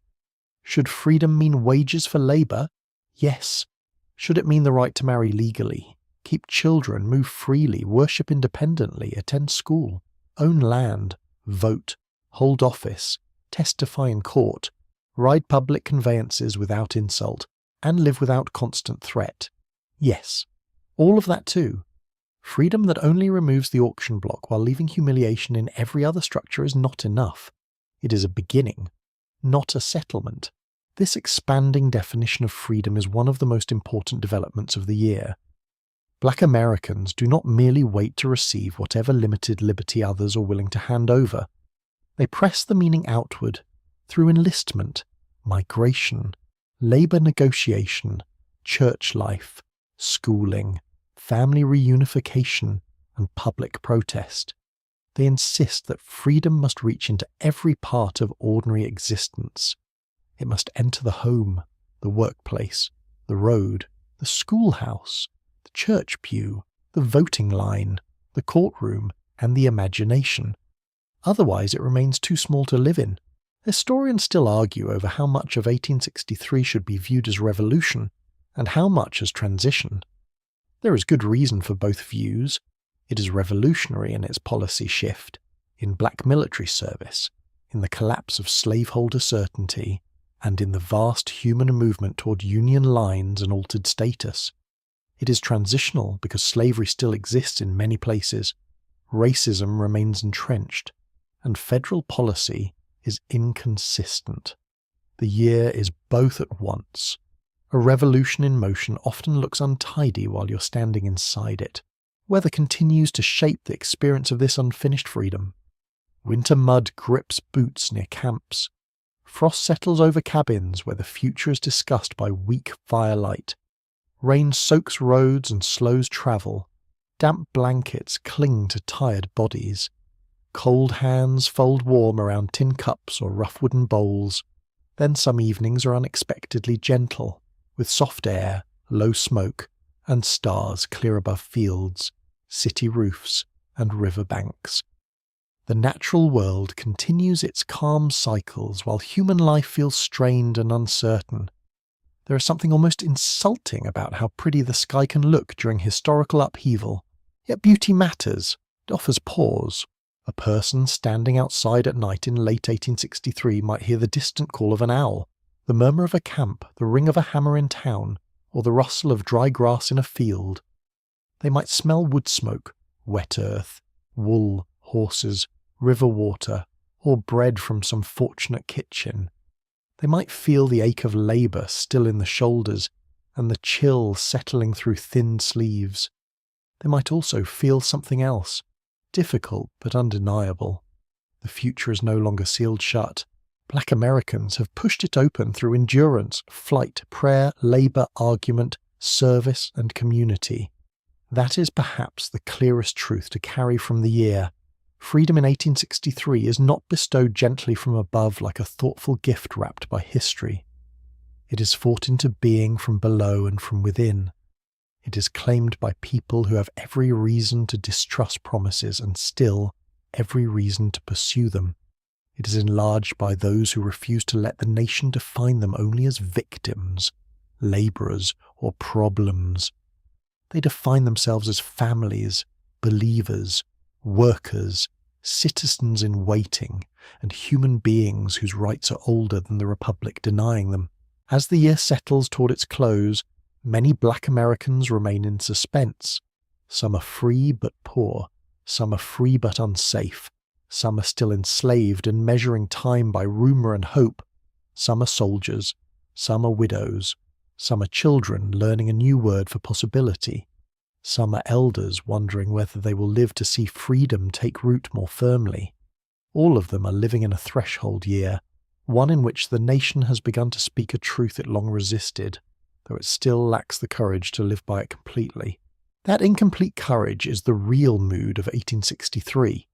A brave announcement, a hesitant follow-through, a widening struggle, a moral turning that is not yet moral arrival. The year teaches that liberation is not a single bell struck once across the land. It is an accumulation of acts, protections, recognitions, risks, and daily remakings. It comes unevenly, and not always kindly, but once it begins, it changes the horizon. People start orienting themselves differently. They teach children differently. They pray with different expectations. They imagine adulthood, work, marriage, and old age differently. The future becomes not safe, but visible. And that visibility has its own power. Now the night grows softer, the road quiet. Fires settle into red embers and gentle ash. Voices lower in cabins, camps, town rooms, and narrow city houses. A spoon is set down, a coat is folded over a chair. A child finally stops asking one more question and drifts into sleep. Outside, the air cools over fields, churchyards, riverbanks, and muddy lanes. The year still holds sorrow, it still holds danger, yet the dark is no longer the dark of certainty and bondage. It is the dark before an unknown morning, so you let the noise of the age drift a little farther away. The marching, the arguing, the rumours, the paper decrees, the creaking wagons, the bells, the distant guns. They do not vanish, but they soften at the edges. What remains closest is quieter. A hand adjusting a blanket, the low murmur of prayer, the scent of smoke and worn cloth, the human steadiness that carried people through this year, hour by hour, without waiting for the world to become kind first. You picture a small light in a window somewhere, not a grand beacon, just a lamp, or candle, or hearth glow, holding back the night in one modest room. Inside that room there is fatigue, certainly, and worry, and perhaps hunger too. But there is also memory, and care, and the persistent shape of hope. Not loud hope, not easy hope. The slow kind, the kind that survives winter roads and thin blankets. The kind that knows freedom may arrive in pieces before it arrives in full. You breathe a little more slowly now. The fields rest under darkness, the camps quiet one fire at a time, the city windows dim, the river moves on without hurry. Somewhere, perhaps, someone is still awake, listening for change, listening for morning, listening for the sound of a future drawing nearer across the ground, and somewhere else, someone who has waited a very long time is sleeping at last with the faint, new knowledge that history can turn. Let that thought settle gently. Not every wound is healed. Not every family is reunited. Not every promise is honoured. But the door has opened, and the night knows it. So the air cools, the embers lower, and the long troubled year eases towards silence. You leave the people of 1863 there, held between hardship and dawning, wrapped in smoke, prayer, labour, and stubborn grace. Their world is unfinished, their courage is not, and as the darkness deepens into rest, the last thing left glowing is that quiet, steady light of freedom beginning, at last, to stay.